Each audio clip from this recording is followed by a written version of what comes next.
Hello and welcome back to Lorehammer, the 40k podcast, where we've been talking about chaos demons and getting all types of extra voices going. We're not sure if it's been possession so far, but it's been happening, and we got a bunch more quotes this episode, so I can't wait to go down the path of possession. This time, we're going to invite Khorne into our podcasting hearts and lives. Hey, I'm Mark.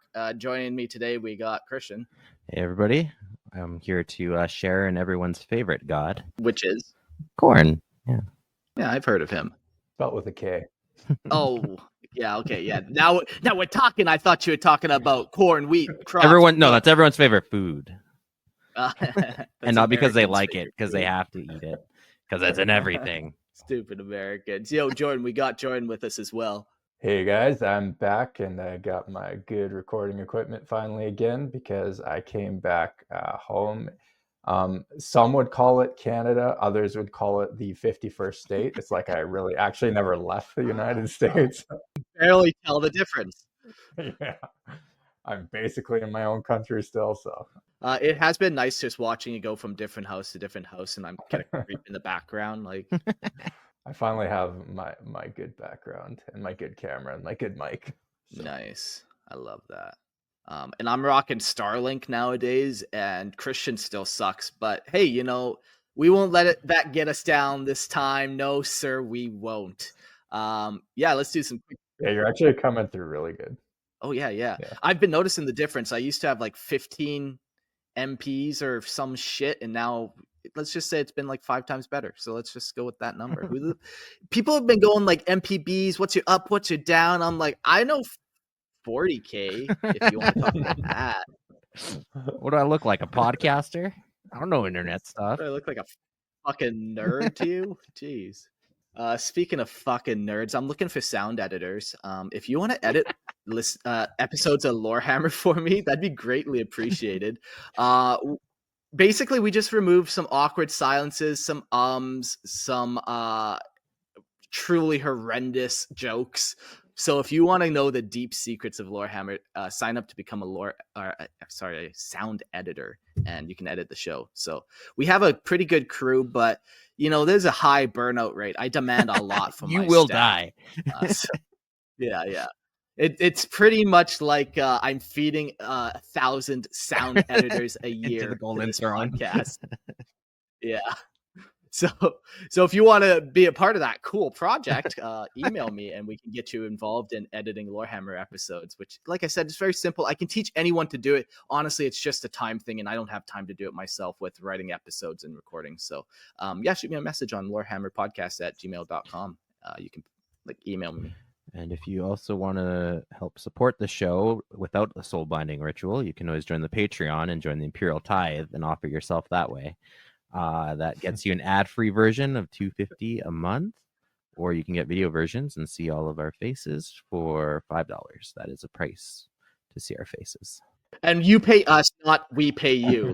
That's not how this works. Yeah, just for clarification, I know people have been signing up and demanding the $5, saying, "Okay, I've seen your stupid face. Now give me my money." Incorrect. Right. And you're lucky because it's a lot cheaper to get to see us here than see us on OnlyFans for $80 a month. So this is pretty much a deal. This is true. That's true. Is there a higher tier to sacrifice yourself to a chaos god, or no? I think if you want the deep tiers of cred, you go onto Listener Lore Patreon, you subscribe there, and then you get the truest deep powers unlocked that all the Patreon gods offer you. So absolutely. And if you are a member of that Patreon, part of the Imperial Tithe, you also get access to the live chat room during the show. It's always a banging good time. Lots of people bring in their thoughts to the show, and as you'll hear throughout the episode, you'll hear us refer to comments and questions in the chat, so it's sort of an interactive experience. And we also do a call-in guest at the end of the episode. And that's always fun. And of course, if you jump on the live stream, you can always join me for some whiskey and Warhammer. And today I'm back in my own liquor cabinet to be a filthy living in it. He's been living in it for a week. No more cheap American beer. So now we got some JP Wiser's aged 14 years. Okay, let's get on it. I think Grim might be joining you for that because he's Ooh. back to whiskey and Warhammer. It would have been thematic, Jordan, if you were Now- drinking like a red wine or like a sangria or something. Just for this episode. Yeah, I guess for tonight. Yeah. Or a Bloody Mary or a Bloody Caesar or Just what a is that Caesar, called? yeah. A Caesar. Yeah. Drop the that's ball, true. Jordan. I'm disappointed. I have had people message the show asking, hey, you guys have done High Hammer. Would you guys ever do Drunk Hammer? I'm not much of a drinker, but I'll do anything A couple bucks. for Lorehammer, Yeah. Does not take much. I'm very, very flexible, as some people on the OnlyFans have found out. But Jordan, would you get into a Drunk Hammer with me? Yeah, I could. I mean, I don't like giving myself too hard of a hangover, but yeah, I can get a little tipsy for you if you need. A little more than the standard. Yeah. And I won't even ask Christian because he's a father of 4 and has to be a good example, which I admire. And one day, when I have 4 kids, not just one, I might be that man myself. One day. But it is not this day. Not safe for me to get drunk either. I usually get pretty violent. Yeah, okay. This is true. Okay. Okay, that's a good segue to Khorne, the blood god. We're talking Khorne this episode, and crazy you can go 157 episodes and not talk about one of the coolest parts of all of 40k, and that's the blood god himself. It's probably one of the things that is spread out into not just 40k, but like the beyond 40k. Like I've heard people say blood for the blood god, skulls for the skull throne. I'm like, oh, you play 40k? They're And like, no. what? but like that's started to bleed into like the, what do you call that, the atmosphere, the meta of it The all. zeitgeist. The zeitgeist. Yeah, It's like a meme. Yeah. So yeah, we're talking about Khorne. It's going to be a fun episode. My favorite part is when we get to the philosophy portion. There's kind of 3 aspects to it that I can't wait to talk about. But we'll save that for that portion. Khorne is known to be a deep thinker. Yeah, very deep thoughts. This episode, we're also going to be talking about the blood god's domain, from the blood pits to the rivers of blood to lake slaughter to Blood. lots of blood. Yeah, Jordan, do not take a shot every time you hear the word blood. You will die. Do it, you will die. Okay. Alcohol poisoning. We will talk about the rivalry, which is pretty cool. And what I've kind of been thinking about on the last few episodes is like, if there's a rival, is there a preferred? If there's a positive, is there a negative god as well? Like kind of what balances it all out. So those have been fun to kind of discuss. And then we will get into the Khorne demons, from demon princes to lesser demons to fucking demon engines. And we're going to kind of summarize those guys. The last 2 episodes we've done, we didn't really get to do a whole lot on them because there's just so much on the gods to cover, and we go down such fun little rabbit holes. So I've been thinking those will probably get their own episodes one day. So, the single god episode eventually turns into one for the gods, one for their fucking demons, and one for their mortal servants. But we'll talk more about that at the end of the episode. So, yeah, going to be fun. Let's dive into all that the blood god has to offer. Khorne, the blood god, the lord of skulls, the hunter of souls, the war unending. It is the storm of battle made manifest, the unquenchable fury that drives warriors to the brink of madness and beyond. Khorne is war without mercy, rage without restraint, and eternal slaughterer whose thirst for carnage can never be sated. To whisper its name is to summon visions of endless battlefields drenched in crimson, skulls piled high in ceaseless tribute. Every act of bloodshed, every murder, every blade thrust into flesh feeds the blood god, strengthens its dominion over the materium. But not all death is equal. The most worthy sacrifices are those bathed in the fury of war, the thunderous clash of armies, the raw test of strength, where one warrior crushes another beneath their heel. Senseless slaughter serves Khorne well, but honorable combat, victory, earned through sheer power, is the purest tribute of all. Khorne's chosen do not revel in the delicate agonies of their victims. That filth is for Slaanesh, the weakling god of indulgence. A true devotee of Khorne kills not for pleasure, but for conquest, for supremacy, for the sheer, unrelenting drive to prove themselves the strongest. Blood must flow, but suffering is irrelevant. The name Khorne is but the crude approximation of its true title in the demonic dark tongue, Karneth, the Lord of Rage, the Master of Blood. It is the oldest and mightiest of the Chaos Gods, rising to power upon the tide of slaughter that swept across Terra during the early second millennium. As war consumed the world, as cities burned and empires drowned in blood, Khorne's first roars of triumph shook the Immaterium itself.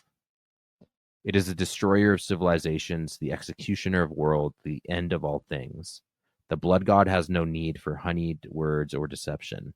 Its truth is written in battle. Its law is spoken through the screams of the dying. Khorne does not bargain. Khorne does not conspire. Khorne does not break. It seeks only one thing, the endless eternal war where all life is crushed beneath an unstoppable tide of slaughter. Blood for the blood god, skulls for the skull throne. Fucking cool. Yeah, man. This is just the god of war. So many cultures have this. Like, it just is such a natural part, such a natural order of the universe where violence is gonna happen, man. And every time there's that violence, there's that negative emotion in the warp that is consolidated into Khorne, the rage manifest god. One thing I included in this bit when writing it, and I'll get flack for it, but I don't fucking care, is I like that the gods Nurgle and Khorne were birthed in the second millennia during. Is this how you want to start already, eh? This is how I choose to start a show. Yeah. I love it, man. I fucking love it. I think it. He is the god of war. Exactly. And it's not that so we might as well fight. Earth was like super warlike then. Yeah, sure. There's definitely lots of war, definitely lots of pestilence. But I think it was just like, that's not when it was birthed. That was just, or manifested. That was just when it was birthed. Like, it was manifesting slowly over millions of years of war throughout the galaxy. And then this was just that tipping point of that last couple percentage point to get full life on Khorne. I disagree to an extent, but I will tolerate your explanation being that if it's that little bit that kind of pushes it over the edge. Certainly, like I said, you have everything like the war in heaven. You have like these big, colossal like wars and other species all killing each other, and even humans like killing each other since before. Like, whereabouts is the second millennium in human terms? Like, I mean, real history terms. Where does that put us? Like, what war is it that pushes us over the edge here? Like the Dark Ages is typically when they say. So, like, it depends when in the Dark Ages, but like Genghis Khan, who is credited as one of Khorne's first demon princes, actually in the show or in the lore, killed like an incredible amount of people. Like, especially considering the technology he was using to do it. Like, it is apocalyptic. So if you're including someone, like if they're including him, but I don't understand how he could be a champion of Khorne if Khorne hadn't been born yet, right? So like Khorne would have had to predate him.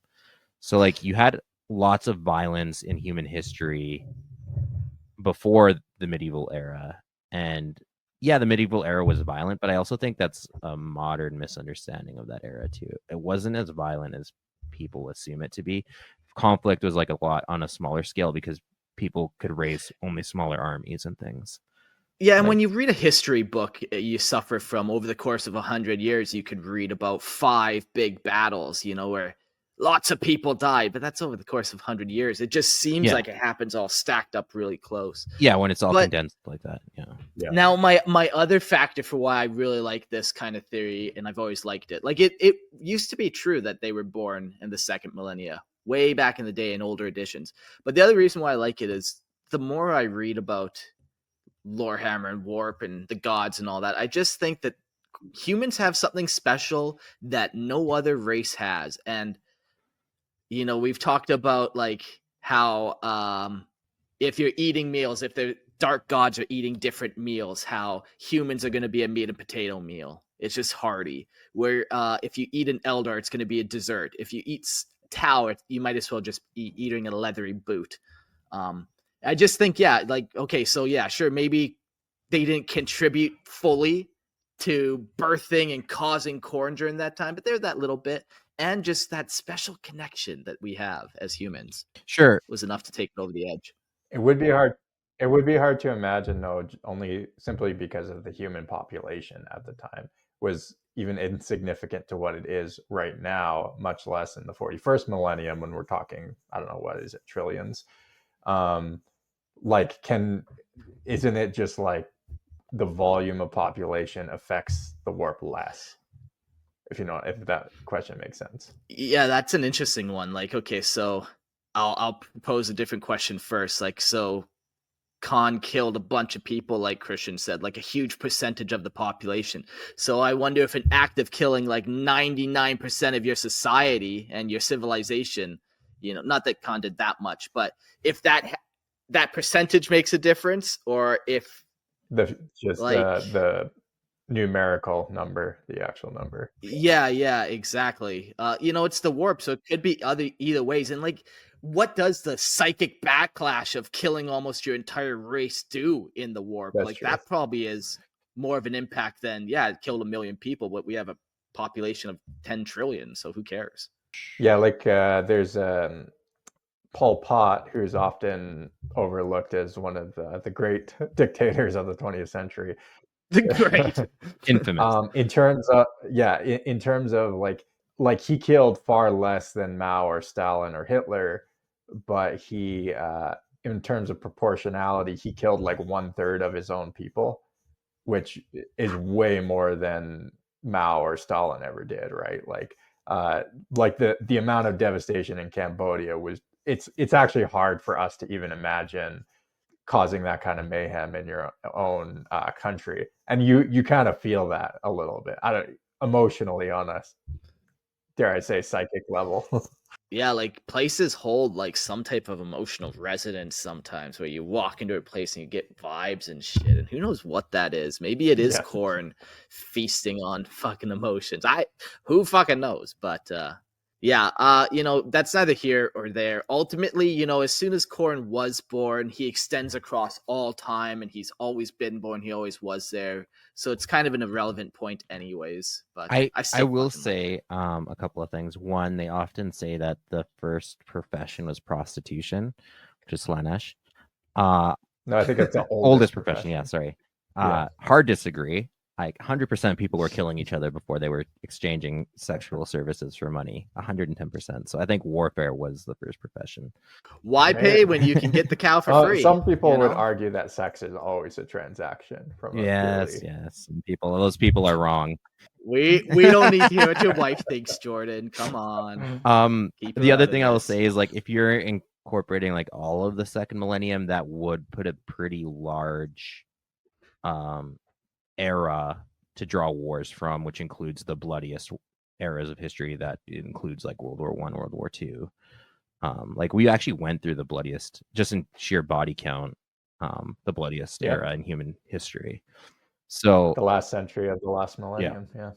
So like in those terms, like if you include that, and really the second millennium counts as the end of the medieval era. So yeah, I would 100% agree, because you have like all the Napoleonic Wars, you have all the conquests that had happened during like the colonial period, and then leading into World War I, World War II. So it was the bloodiest era, certainly, and that would obviously birth a war god. But if you're counting like the medieval period, it's to me, it's just like a misconception of how violent it actually was relative to other eras of human history. You had the Roman conquests, you had Alexander the Great, you had like a lot of Bronze Age warfare. And don't even get me started on the Bronze Age. Anyways, you made your point. I will tolerate it, which is not very Khorne like, but I'll allow it. Yeah. Well, on that note, let's get into the creed of Khorne, which is war, and his only law is blood. The battlefield is its temple, the slain its offering, the endless slaughter its only commandment.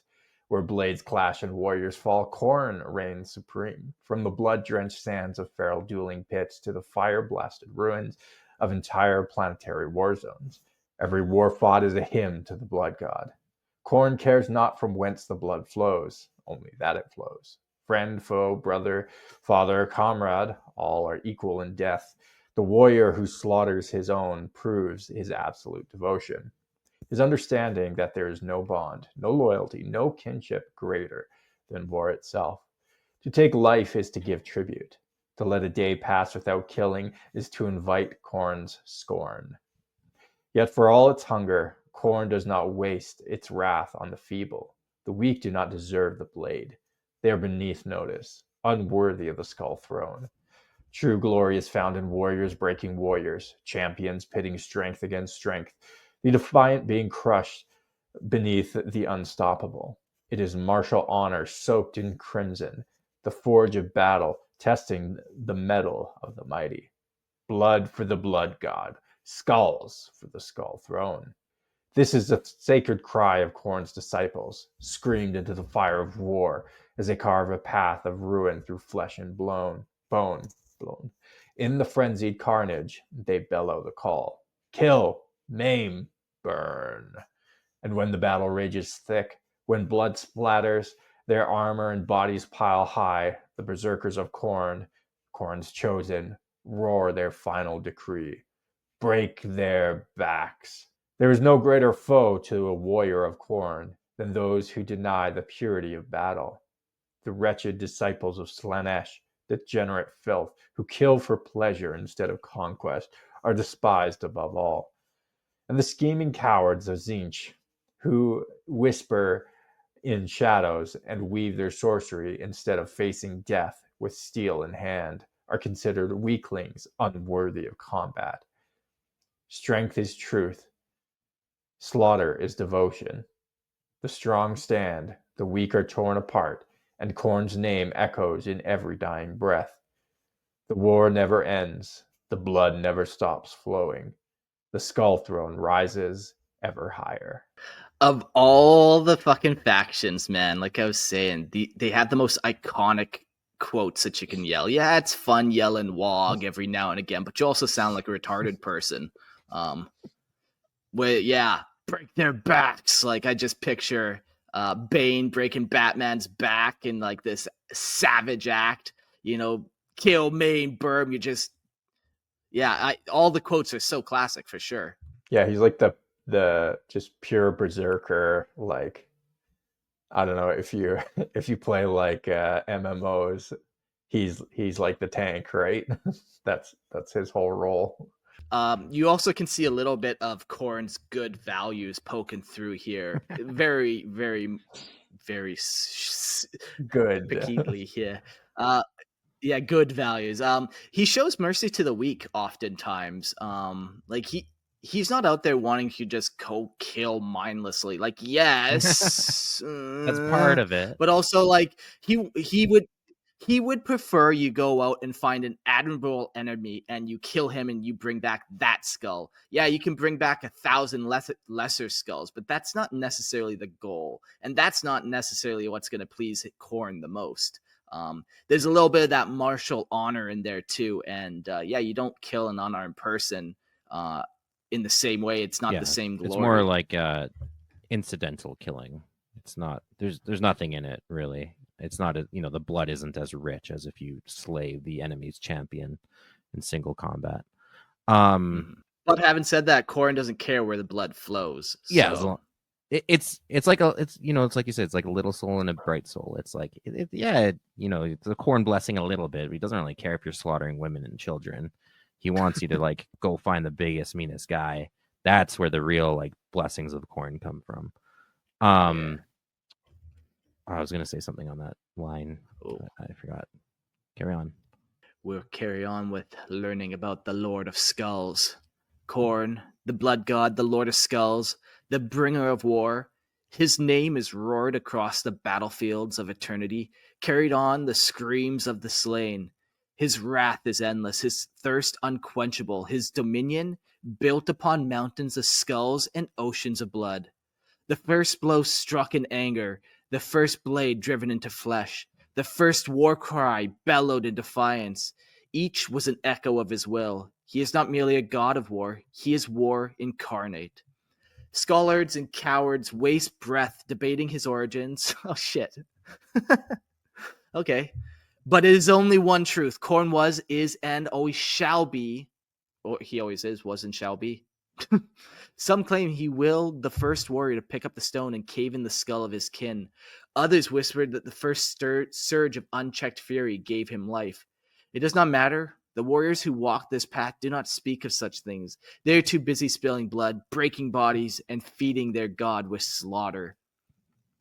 Conflict is the only constant.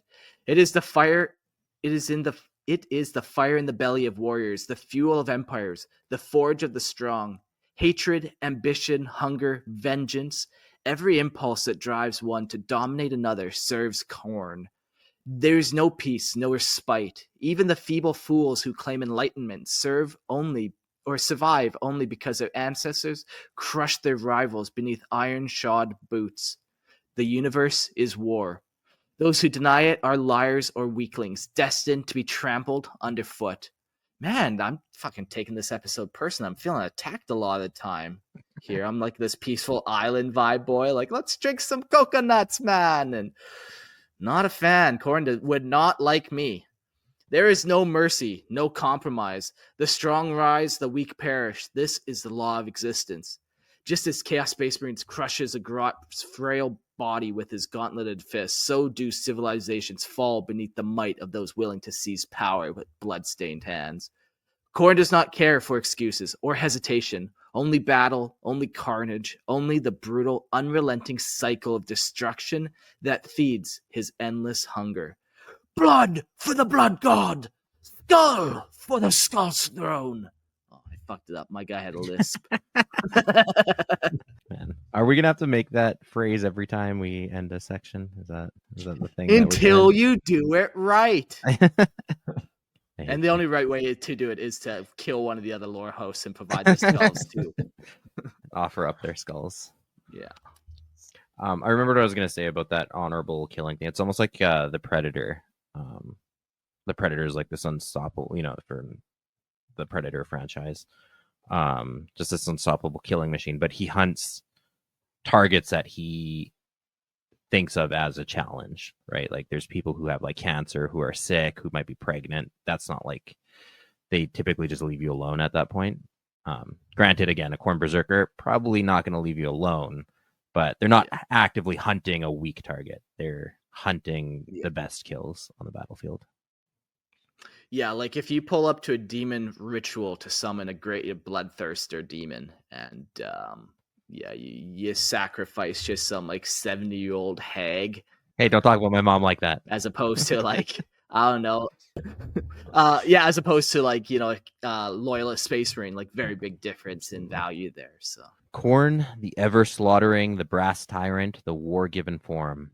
He is not a god of subtlety, nor a whisperer in the dark.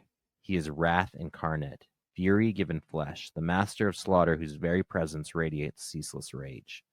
Khorne does not scheme, he conquers. He does not deceive, he dominates. His form is a monstrous colossus of muscle and destruction, towering hundreds of feet high, a mountain of sinew and iron wrapped in the armor of war. His every movement is a storm of brutality, his every word a thunderous growl of unending hatred. His visage is a snarling beast's, a monstrous lupine horror barely concealing beneath an immense helm of blackened brass. The helm encrusted with the skulls of kings and warlords is a tribute to the uncountable conquerors who have drowned worlds in blood in his name. He is often called he, though gender is meaningless to him as mercy. He is war, and war is no need for such feeble distinctions. A god of warriors, clad in the armor of endless battle, his frame is wrapped in plates of blood-stained iron and hell-forged brass, each layer scarred by blows that would sunder mountains. He broods atop his skull throne, an iron seat resting upon his ever-growing mountain of bone, fleshless trophies wrenched from the broken corpses of champions and cowards alike. It is a monument of destruction, a testament to war eternal. The skulls that pile his feet number beyond counting, from the shattered remnants of human conquerors to tyrannid craniums the size of Hive City spires. Each is a story of victory, each is a tribute to his endless, insatiable hunger. At his side lies a blade whose legend has drowned entire civilizations in terror. A great two-handed sword, a weapon of such unfathomable might that its very names are omens of apocalypse. The woeful tongues of the doomed have called it Woebringer, Warmaker, the end of all things. When Khorne grips its hilt, the universe itself recoils. With a single sweep, it can cleave through reality, sundering the veil between worlds, unleashing his blood legions upon the materium. And when Khorne rises, when his laughter rolls like the drumbeat of extinction, war follows in his wake. An unstoppable tide of death. There is no peace, there is no respite. There's only the slaughter, the fury, the blood that forever flows. Blood for the blood god, skulls for the skull throne. Jordan drinks to that. No, Jordan, I told you, don't drink to that. Oh man, I love that sword. It sounds so kind of funny and so almost like anime. A sword that can cut a planet in half. Wow, that's the mightiest katana of them all. Sure, but if the sword is like 20 miles long or bigger, much bigger. And like it, it rips a hole in reality, this sword. It literally rips open the universe and then demons pour through. Such a cool sword. Yeah, just to kind of, picture Khorne sitting on his throne. He gets up when he's really pissed off and just swings his sword in a direction, opening warp rifts and dooming planets to demon death. Yeah, it's a pretty cool picture to visualize.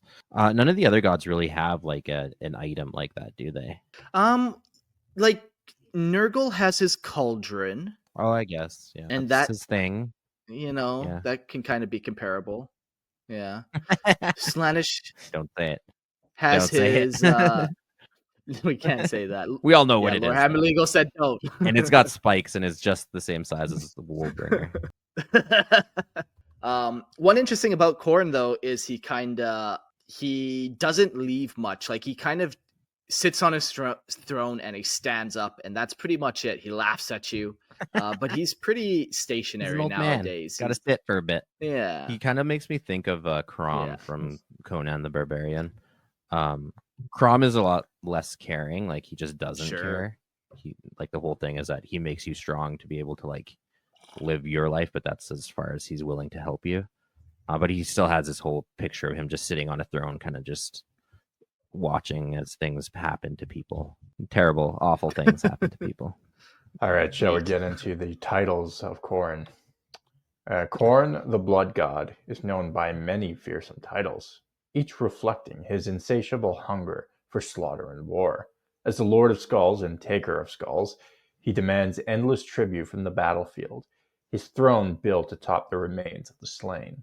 The Lord of Blood and Lord of Rage, he embodies unbridled fury, driving his followers into relentless carnage. As Karnath in the Dark Tongue, he is a name whispered with dread by those who fear his wrath. The Hunter of Souls, he claims the essence of warriors who fall in battle, as the Lord of Battle, he watches over every war waged in his name. Known also as the Master of the Brazen Throne and Lord of Gore, Khorne's domain is one of ceaseless conflict, where only the strongest survive and only bloodshed earns his favor. Now, did Khorne give himself these names? I feel like it's a little bit of an exercise in vanity here. He's also, little known fact, he's also the most vain god. Yeah. That's so funny. Not true. Really? He actually has the least amount of titles of all the gods. He's humblest. Oh, okay. So he's actually the most humble chaos god. Okay. He is the most humble of them, yeah. Now, to be fair, too, he's also not the most creative of them because, is the blood god and the Lord of Gore really that different? It's true. Do you need both those titles?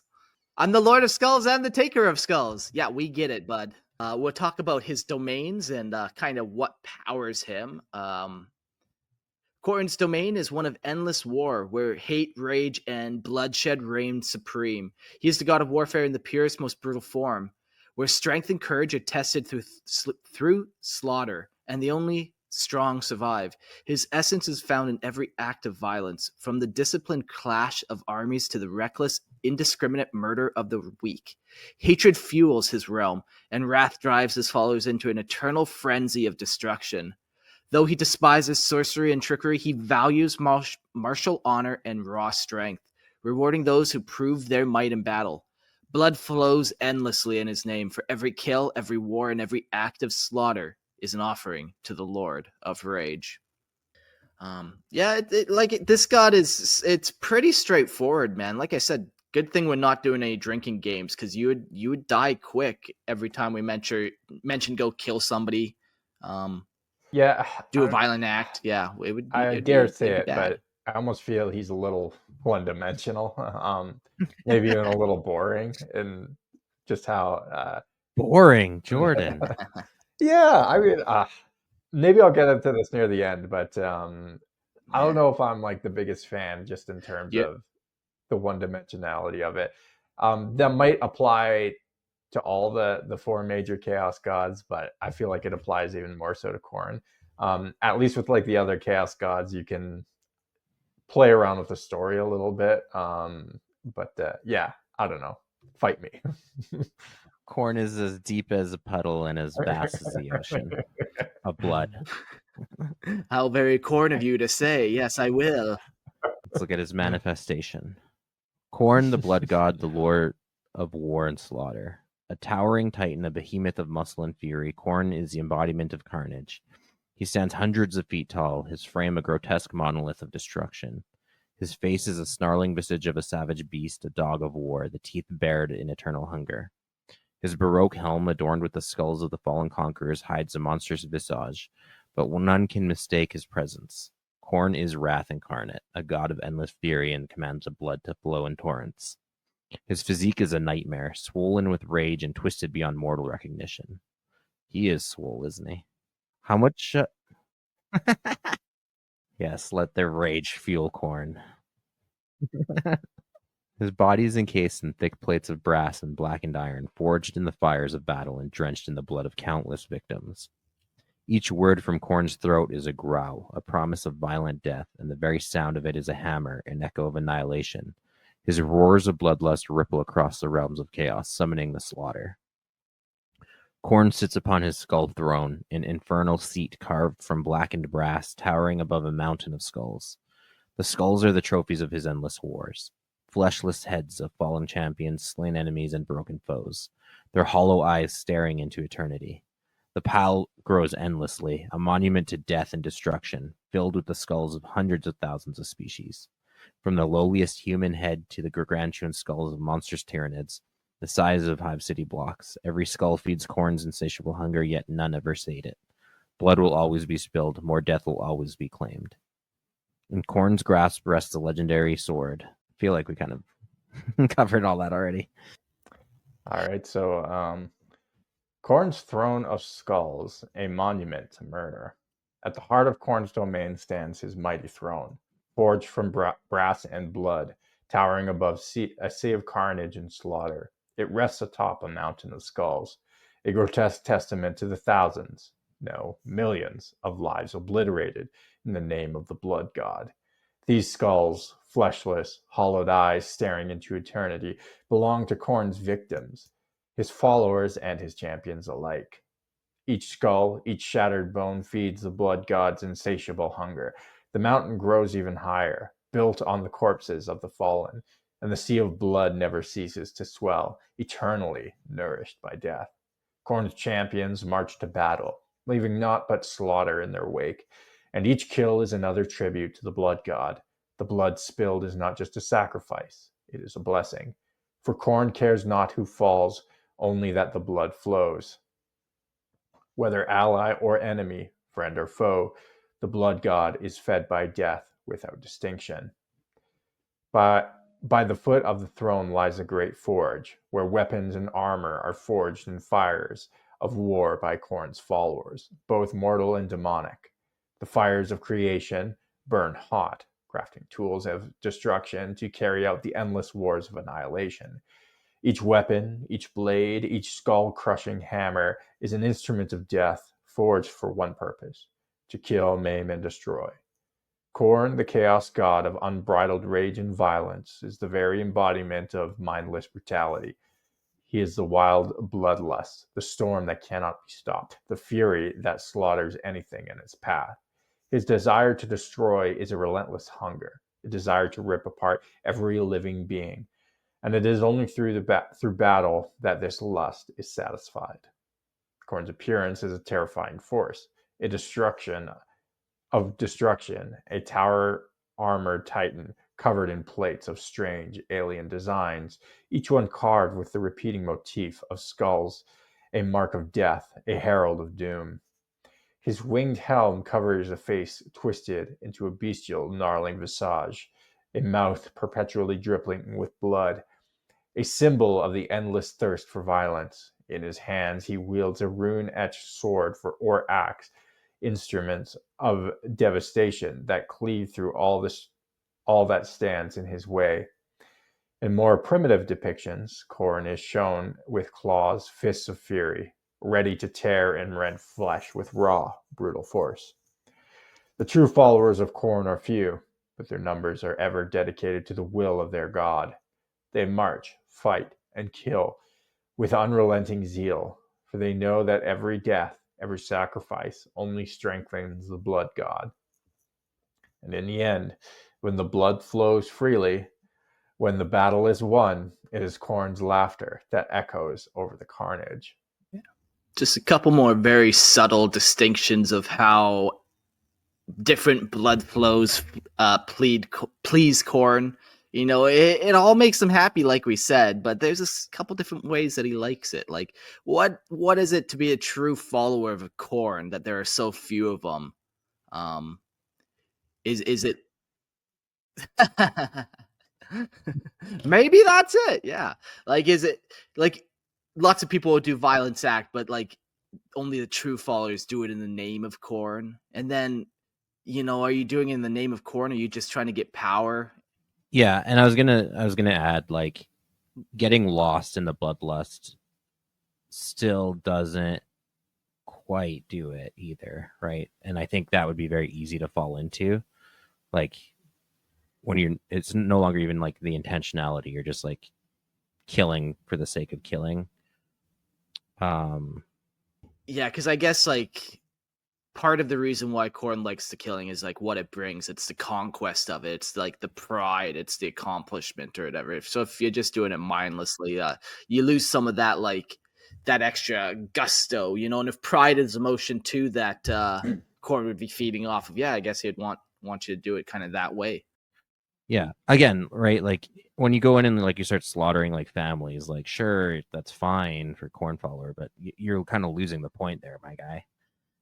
You know, you're not truly, you know, following Khorne's will. Yeah.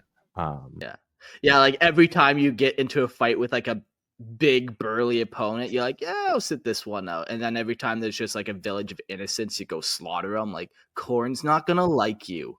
Well, it's not that he doesn't like you; it's just not as good, you know.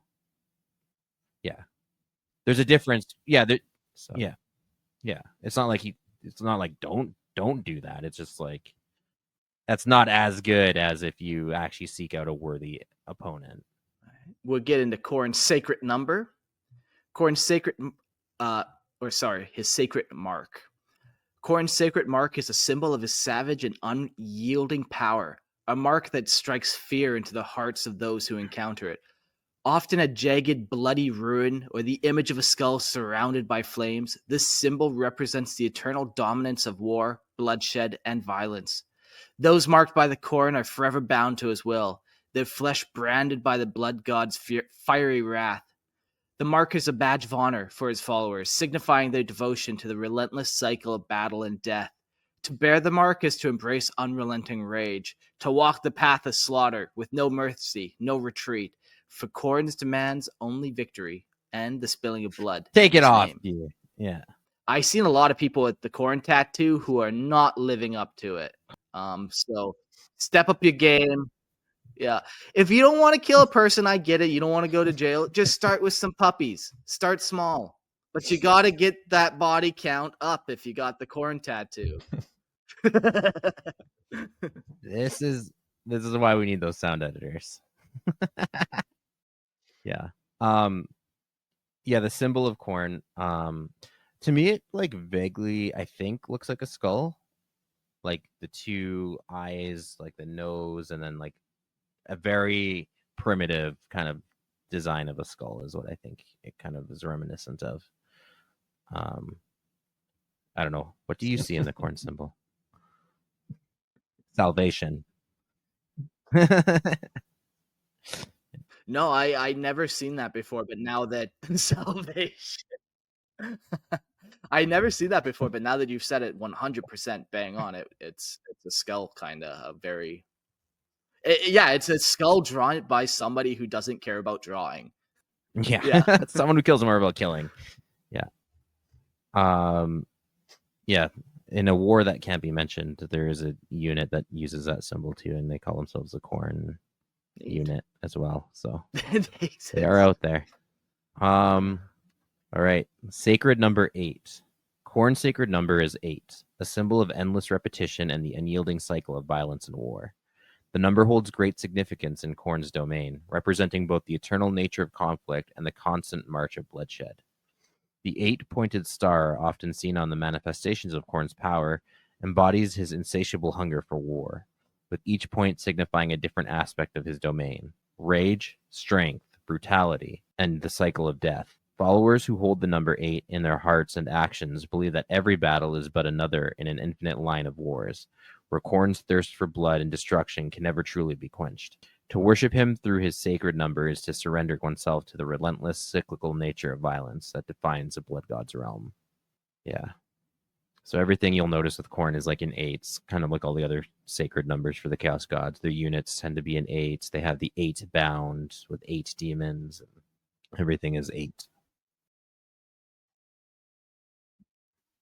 The 8th wave is always the most powerful wave of demons. Yeah.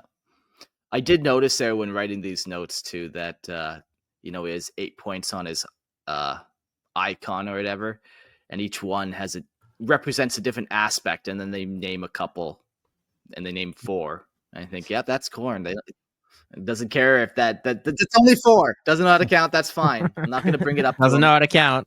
My lord, you forgot a couple. 4 is half of 8, though. All right, so the This is gonna sacred be color me. end. Before I even read this, let me guess. It is green? No, just kidding. It's obviously red.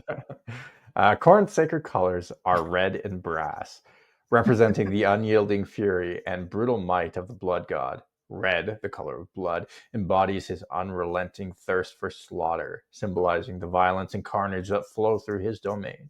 It is the color of rage in the battlefield, marking those who fight in his name with the stain of their conquests. Brass, the second sacred color, reflects the cold, unyielding strength of Khorne's warriors and their weapons, forged in the heat of battle. It is the color of martial honor and enduring power, often seen in the armor and banners of Khorne's most dedicated followers.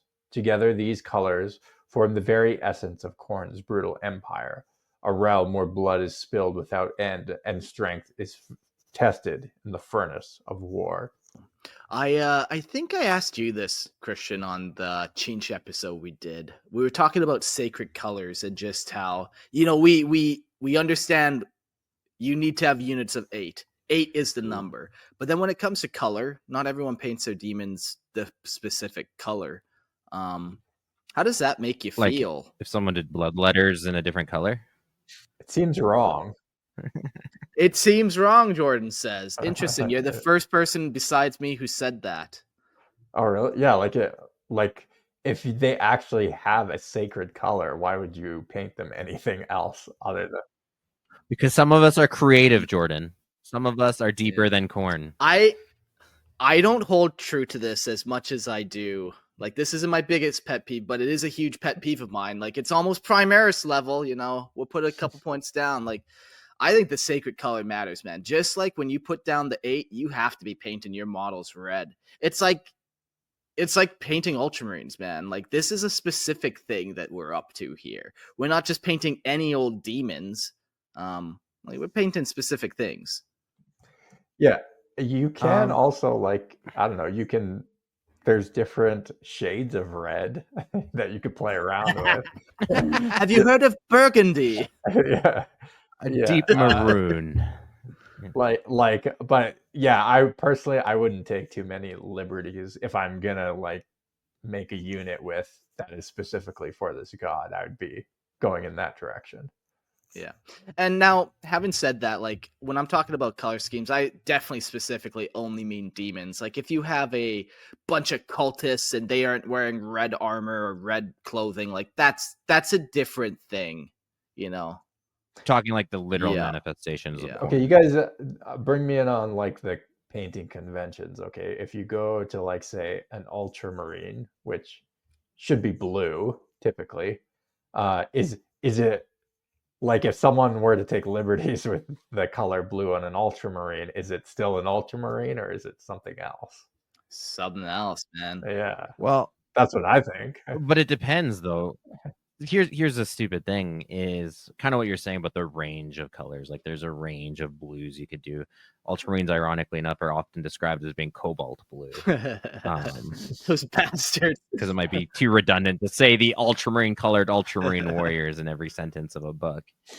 Right. So like, does it have to be literally the color of ultramarine, which is Yeah, an but actual that's color? the same point I made No. with like Khorne. You could do different shades of red. Yeah. Shades of red. Like, yeah. But you should still be like if you're doing something completely different. If you're doing like a black ultramarine, it's like not an ultramarine. Sure. Yeah. I want to argue with you, but I don't have any good arguments. So, who is he? The Skull Taker? Isn't there one of like a special bloodletter? Isn't he black instead of red? Oh, that's interesting. I I'd think look you him might up. be misremembering, huh? Or maybe it's a Or fantasy. like visually picturing. No, he has like a black Possibly. cape, but he's mostly like his. Okay, maybe it's his cape I'm thinking of. Yeah. His skin is still red. Yeah. I'm looking at pictures. Yeah. Okay, never mind. I retract my statement. I have seen some pretty sick looking black and kind of more lava looking bloodletters. They Yeah. look pretty sick. And you can always go lean into the bronze as well. Bronze is also a Khorne Like color. you could do Brass. accents, So like maybe play around with accent colors, but man, I feel like if you don't have that main theme somewhere on your model, it's like is it really? And it's weird too with Khorne. I feel like it's the easiest to want to dial them in and say they're red and brass. Like we're talking about how Nurgle, it's like, well, the Tau is blue skinned, so like you got to build off the skin color. You got to build the rot off of what's already there. But like Khorne, it's like the archetypal kind of Catholic demon where, it's like dog-headed, goat-feeted, horns, red. horns, yeah. I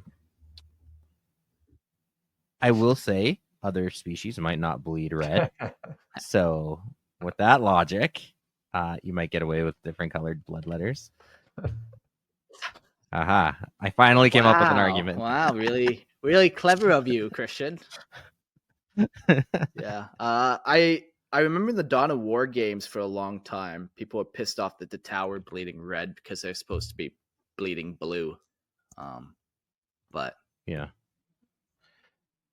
And I do think orcs canonically bleed red too, but I want to say they bleed green. Yeah.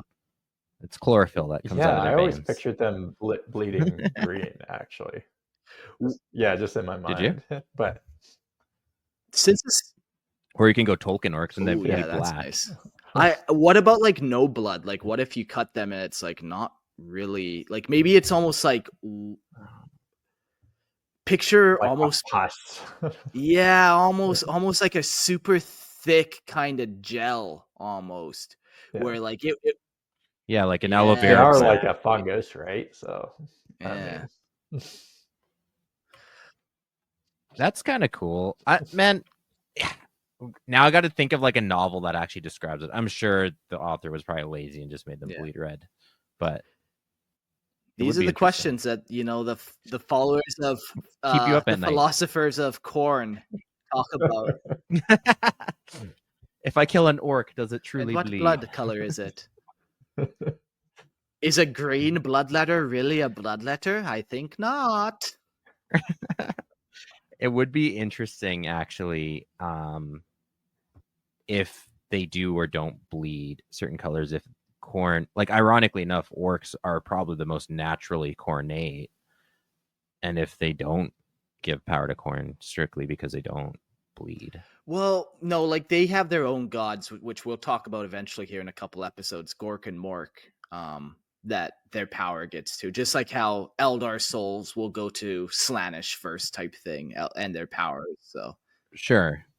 But I'm just saying, like, just in Mm. nature, like orcs, you would think just based on how they operate would be the most naturally Sure. cornate. They have the most in common just Yeah. naturally. But yeah. All right. These are the These are the questions. questions. More philosophy questions. We'll talk about their 3 main philosophy types. But another fun quote for you. This is from Urgathon of the Skull Takers, champion of Khorne.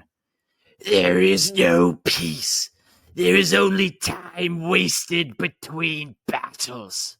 So the 3 philosophies that are pretty prominent when it comes to Khorne is blood for the blood god, skulls for the skull throne, and kill, maim, burn.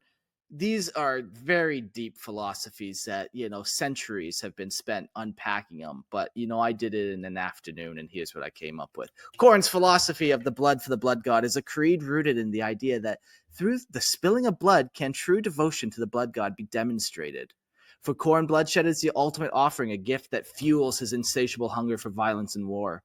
To shed blood, whether it be in battle, ritual, or unprovoked murder, is to honor Khorne and prove one's loyalty to the eternal cycle of destruction.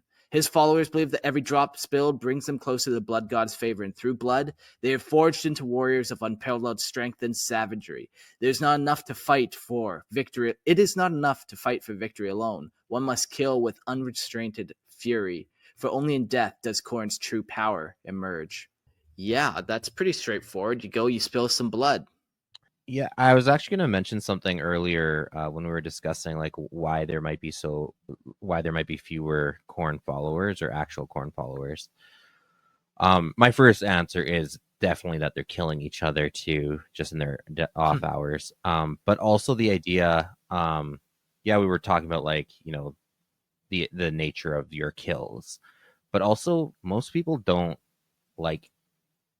I would say are not inclined to killing, at least without a purpose. Very few people kill for killing's sake. Like typically your sociopaths, you like serial killer types, which are very few in number.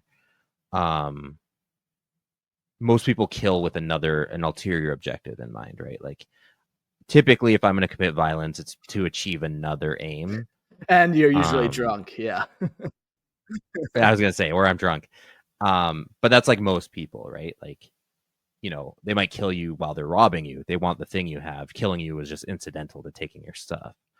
But there's very few people who like actually revel in violence. Like they're actually having a good time.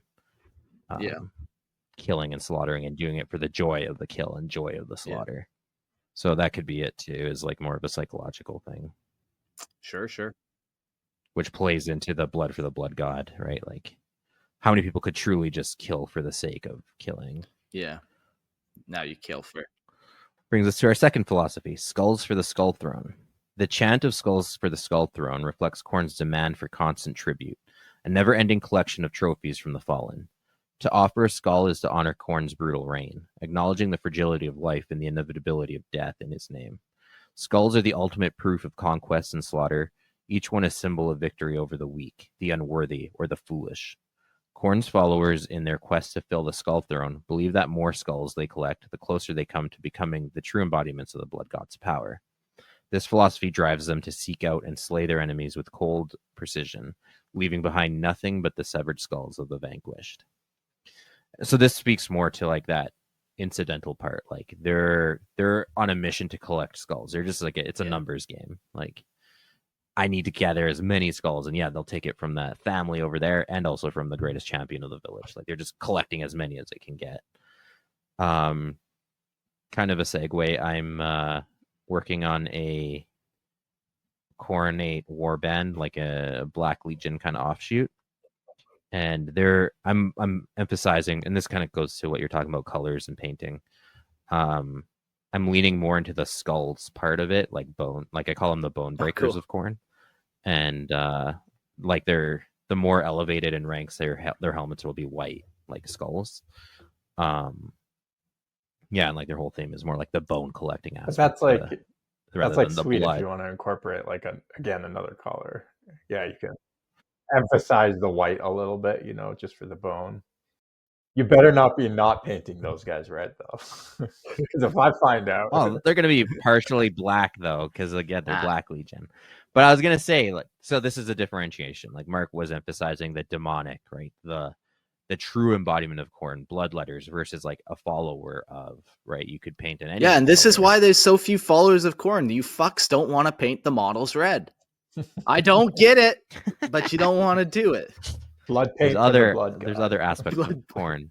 Yo, your brother, I won't name which one, Jordan. He was painting some minis way back in the day with blood, some orcs. Yeah, he was putting his real blood on their weapons. What? Yeah. He should have been painting Khorne miniatures. What is he thinking?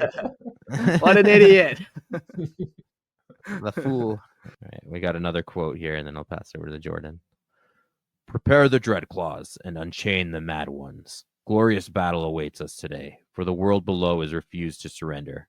Let us descend upon them with fury and rage, giving no quarter and sparing only those warriors who fight well enough to earn a place amongst us. As to the rest, their lives and possessions are ours, but their skulls are for Khorne. Captain Corgan of the World Reapers. Or sorry, Captain Corgan, the World Reaver. All right, the third philosophy and final. Kill, maim, and burn is Khorne's brutal mantra, a reflection of his ruthless approach to war and destruction. In this philosophy, every act of violence is an expression of devotion, and no opponent is left unpunished. To kill is to end life in Khorne's name, ensuring that the blood god's power is nourished by every breath. To maim is to bring suffering, a reminder to all who stand against Khorne that they are but prey to his endless wrath. To burn is to leave nothing behind but the ashes of the vanquished, ensuring that no trace of weakness or hesitation remains. Through this ruthless trace of weakness through this ruthless creed, Khorne's followers embrace a philosophy that leaves nothing but destruction in their wake, an all-consuming force that annihilates all who dare defy it.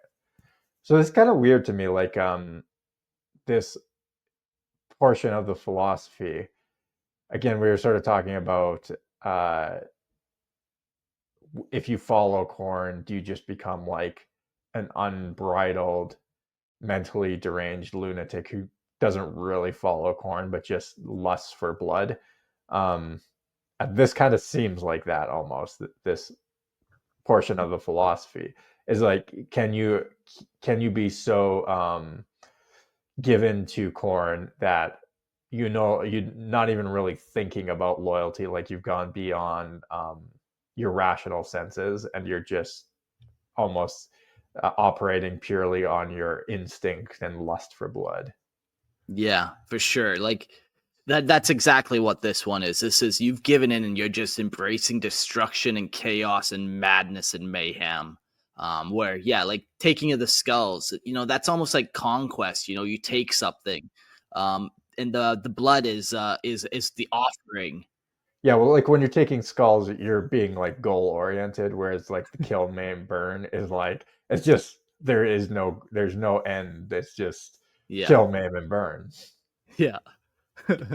I love it. No, it's cool how each one of these kind of, while they do seem very simple, there is kind of a philosophy behind it where it's like, yeah, blood is an offering, skull is like a trophy, and then killing, maiming, and burning is just like that wanted destruction aspect. Up next, we'll talk about the blood god's domain, and we got another fun quote from Tzeentch set visions geast of the encrusted blade. I saw constant battle. Man fought demon, lightning fought volcano. Geysers of molten brass fought lakes of streaming blood. There was no respite, no peace. That which emerged victorious was immediately set upon by another foe even more terrible. It was blood, spraying and jetting, and skulls adding to the throne that pierced the red skies. It was endless screams of rage and fury made incarnate. It was glorious. So just another blood god fanatic. Very cool. Very fucking metal. Lightning fought volcano. Geysers of molten brass fought lakes of streaming blood. The blood god's domain, Khorne's hellish realm in the warp, is a place where violence is not just a state, it is the foundation of existence. Demons, blood, and death fill every inch of this wretched land, a constant tide of carnage fueled by wrath. At the center of it all, Khorne sits upon his skull throne, eternally watching and testing his forces, pitting them against each other, or only fools who dare challenge the Lord of Battle. The storm of rage rages across the crimson skies, tearing into the land with ferocity. Gale-force winds, born of pure fury, whip through the desolate plains, scattered across the blood-soaked earth in violent explosions. The land fights back, cracking open with earthquakes and spewing molten brass, temporarily staving off the storms before they renew their assault. Rivers of boiling blood carve through the land, dividing territories claimed by rival bloodthirsters. These torrents swallow all in their path, including demonic legions, and the land responds in kind, closing wounds with rivers of molten metal, sealing them with burning fury. Every part of this realm is locked in an eternal struggle, each one striving to prove its worth to Khorne. As a visitor, would be driven to madness knowing that every element of his domain, the rocks, the winds, the rivers, is alive with violence as the demons themselves. The realm of Khorne is not a curse. It is a living, breathing embodiment of conflict, a place where eternal strife reigns and despair is the only truth. Yeah, cool. That's a good overall picture of his kingdom, but it's made up of a bunch of different neat little realms, and the first one is Khorne's Rage. At the farthest reaches of Khorne's dominion lies the Ring of Ruin, a chain of volcanoes towering into the heavens, known to the damned as Khorne's Rage. These titanic peaks stretch hundreds of kilometers upward, spewing their molten fury into the sky, black smoke billowing like the shroud of death, rivers of molten brass cascading from their jagged mouths, scorching all who dare approach. This cursed place is suffocated by unyielding darkness, the air thick with ash and suffused with the oppressive heat of an eternal blaze. Beneath the ashen veil, gouts of flame churn relentlessly, obliterating the earth. Bloodstorms rage above the craters, their crimson lightning streaking through the sky in violent arcs, echoing the crack of the bloodthirster's lash, accompanied by the thunderous charge of 1,000 juggernauts, their hooves tearing the land asunder. These mountains stand as the iron wall of Khorne's wrath, their toxic fumes and rivers of burning brass a brutal deterrent to all who would seek to cross them. Only the most daring, the most foolish, would dare challenge such an unforgiving border, and when they do, they are met with the vengeance beyond imagination. The very land itself rises in fury, the mountains of Khorne's Rage writhing like a living beast. From the fiery depths, demons of stone and molten metal are birthed in a cataclysmic rush. Born from their seething anger and mindless violence, these creatures rise from the volcanic earth to strike down the intruders with brutal and relenting force. They smash and sear with the blind wrath of Khorne, tearing through the foolish invaders with no mercy, no reprieve. When their task is complete, they collapse back into the blood-soaked soil, awaiting the call to rise again and unleash destruction upon those who dare defy the Lord of Skulls. Fun place. Tourist destination for ya? Gotta love those blood storms. I like the Crimson Lightning. That's a cool touch. Hmm. It is. All right, so the Demon Forges. At the feet of the volcanoes lies the Hell Forges, a brutal furnace of damnation, where the lesser furnace demons toil without end. Here, amid the roiling heat, weapons of war are forged in the blistering heart of Khorne's Rage. Every axe, sword, and hammer, every suit of armor is born in the molten crucible of destruction. The weapons of Khorne's endless wars take shape in these smelting pits, their edges sharp and thirsty for blood. The very components of Khorne's demon engines, the monstrous, unstoppable war machines, are conceived in this blood-soaked forge. The true assembly of these apocalyptic war beasts occurs in other places, but the tools of their slaughter, blades, cogs, and iron ornaments, are forged here in the fire and fury of Khorne's eternal wrath. The air is thick with heat, suffocating and brutal. The ground trembles with the power of volcanoes above. At any moment the forges could be drowned in river of molten brass, cascading down in fiery torrents. Yet such death is of no consequence to Khorne. Should a demon fall to the fire, another rises from the blood pits to take its place, and the forges burn on without hesitation. Even in this hellish place, the furnace demons revel in the violence, embracing the danger as a mark of strength. For on the plains of battle, it is the minions of Khorne who clash, spill blood, and die in violent, unholy glory. But at the fringes of this accursed realm, the fate of invaders is far worse. Those who dare trespass into the blood god's domain meet a death of unimaginable suffering. Using tools crafted in the darkest of rites, even the most twisted chaos sorcerer feared to tread. The demon smiths enslave the souls of those mortals who are foolish enough to challenge Khorne's wrath. These lost souls are fused with the anvils of Khorne, their tormented screams melding with the ceaseless clanging of hammers against metal. The heat of the forge is their eternal agony, their very essence bound to each strike of the hammer, each lash of molten metal. When the white-hot iron slams onto the anvil, the suffering of the soul imprisoned within it intensifies, a reminder of Khorne's endless, searing rage. Thus, every weapon, every piece of armor forged in these demon forges is crafted in the fiery furnace of suffering, born to the eternal sound of Khorne's enemies' wretched cries, marking them as instruments of the blood god's wrath, destined to spill the blood of those who stand in his way. Yeah, cool place again. Just a forge in the middle of a mountain place that can get flooded by fucking lava at any point if you misbehave. And in there, if you're lucky, you get imprisoned in a sword or a chest piece. All types of fun fates for a demon in that spot. Yeah, it's kind of an interesting. Sorry, guys. Maybe the only thing I find interesting about Khorne is it is just I don't know, an interesting mechanic again in his own realm where these demons are forged. It's kind of cool. But anyways, Yeah, I was kind of thinking for a hot second, and I don't think this was just mind wandering thought where we don't really know where demon weapons are made often, or like how they're made, or like you can get like individual examples, but is there a spot where you can like mass produce demon weapons? And maybe these demon forges would be that spot where you can kind of mass produce demon weapons, as opposed to like the Soul of Forges is more like tanks and like big equipment, where this is like kind of a smaller scale. But that's just kind of drifting with the thought of it. Yeah, I don't know if there's like it could be, but also like it's a warband. Like, does it need to totally make sense and have like a very precise? That's true.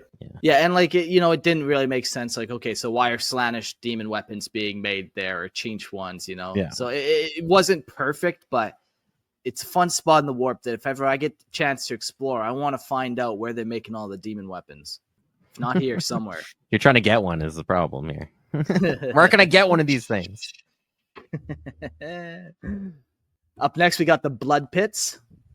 Warp energy, the raw, unbridled force of chaos, rages through the realms of the greater gods, its currents thrashing and twisting into violent disarray. It surges and ripples without mercy, sowing mutation and madness in its wake, warping everything it touches. In most places, the malefic power passes quickly, its touch fleeting and destructive. But within the blood god's domain, there are places where the warp does not fade. Here in the blistering heart of Khorne's realm, the raw energy of the warp pools, stirring, churning, festering like a wound that will not heal. When this power gathers, it scours the land in violent upheaval, gouging deep craters into the blasted plains. These pits are born in an instant, or they may take millennia.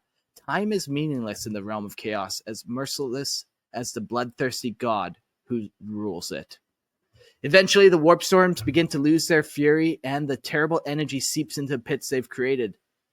When this happens, Khorne's blood-soaked command echoes through his war hosts. He orders the slaughter to escalate. His minions unleashed to spill blood in a frenzy of savagery, destruction, and violence. The souls that fall in such an infernal campaign are not simply destroyed. No, their blood is drawn into the pit, where it is mixed with molten brass and Khorne's own vile, murderous bile. This hellish concoction boils into a dark lake, the blood pit, a sacred pool of slaughter and rage. From these pits, new horrors are born. Bloodletters, furnace demons, and lesser fiends rise from the blood-infused lake, their forms twisted and primal, summoned by Khorne's wrath. These new warriors are forged for one purpose: to spill more blood, to feed the ever-hungry pit. From the moment they emerge, they are driven by unrelenting bloodlust, bound to the will of the blood god, and charged with singular brutal task: kill and claim blood. The blood they spill is not their own. It is the fuel that will keep the pit from running dry. But all pits will eventually dry up, their thirst sated. Yet even as one pit empties, the storm gathers once more, boiling, swelling, ready to explode in a new eruption of slaughter. The cycle of bloodshed begins anew, endless and unbroken, driven by the wrath of the blood god. Fucking crazy. Yeah, all those pools of blood, that get kind of formed around and collected, and yeah, kind of gross, kind of really gross. Yeah, it probably starts to stink after a little while. Yeah. And I'm sure that blood's not like strained. I'm sure there's chunks of fucking hair and flesh in it and just yeah. Pure liquid blood. No, it's not blood angels like drinking blood. Semi-coagulated. Truly the heaven I want to go to. Haravana. Raging like the fury of Khorne himself, the rivers of blood carve through the land, harsh and violent, splitting its domain as jagged crimson scars upon the earth. These vast blood-choked torrents stretch for miles, fed by the endless slaughter of the god's followers and the wretched souls who fall beneath his wrath. Every drop of blood spilled in his name, whether from the vanquished or the victorious, inevitably finds its way into this infernal channels. The blood within boils, a seething testament to the eternal fury of Khorne. A choking steam of vaporized blood rises in the air, thick with the stench of death and war, painting the world a perpetual hellish red. Towering, swollen bubbles surface from the depths, bloated with the remains of those unworthy enough to have fallen to their fiery rivers. With a deafening hiss, the bubbles burst, sending hot, blood-soaked droplets soaring through the air, falling back to earth with the force of a brutal strike. The ground is pelted with sprays that resemble the frenzied, arterial bursts of slaughtered beasts, staining the land with carnage of war and the unquenchable thirst of Khorne. Yeah. I think I know where I'm going to get my next energy drink from. New river of blood. Just one sip, and you'll have the energy to slay a whole town. Excellent marketing campaign. Or at the very least, your work day. Yeah. Slay your work day. Yeah. There you go.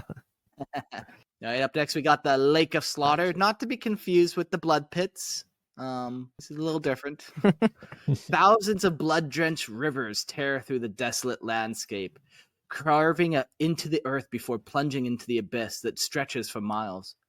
From this towering precipice, waterfalls of gore cascade downward, a ceaseless torrent of death.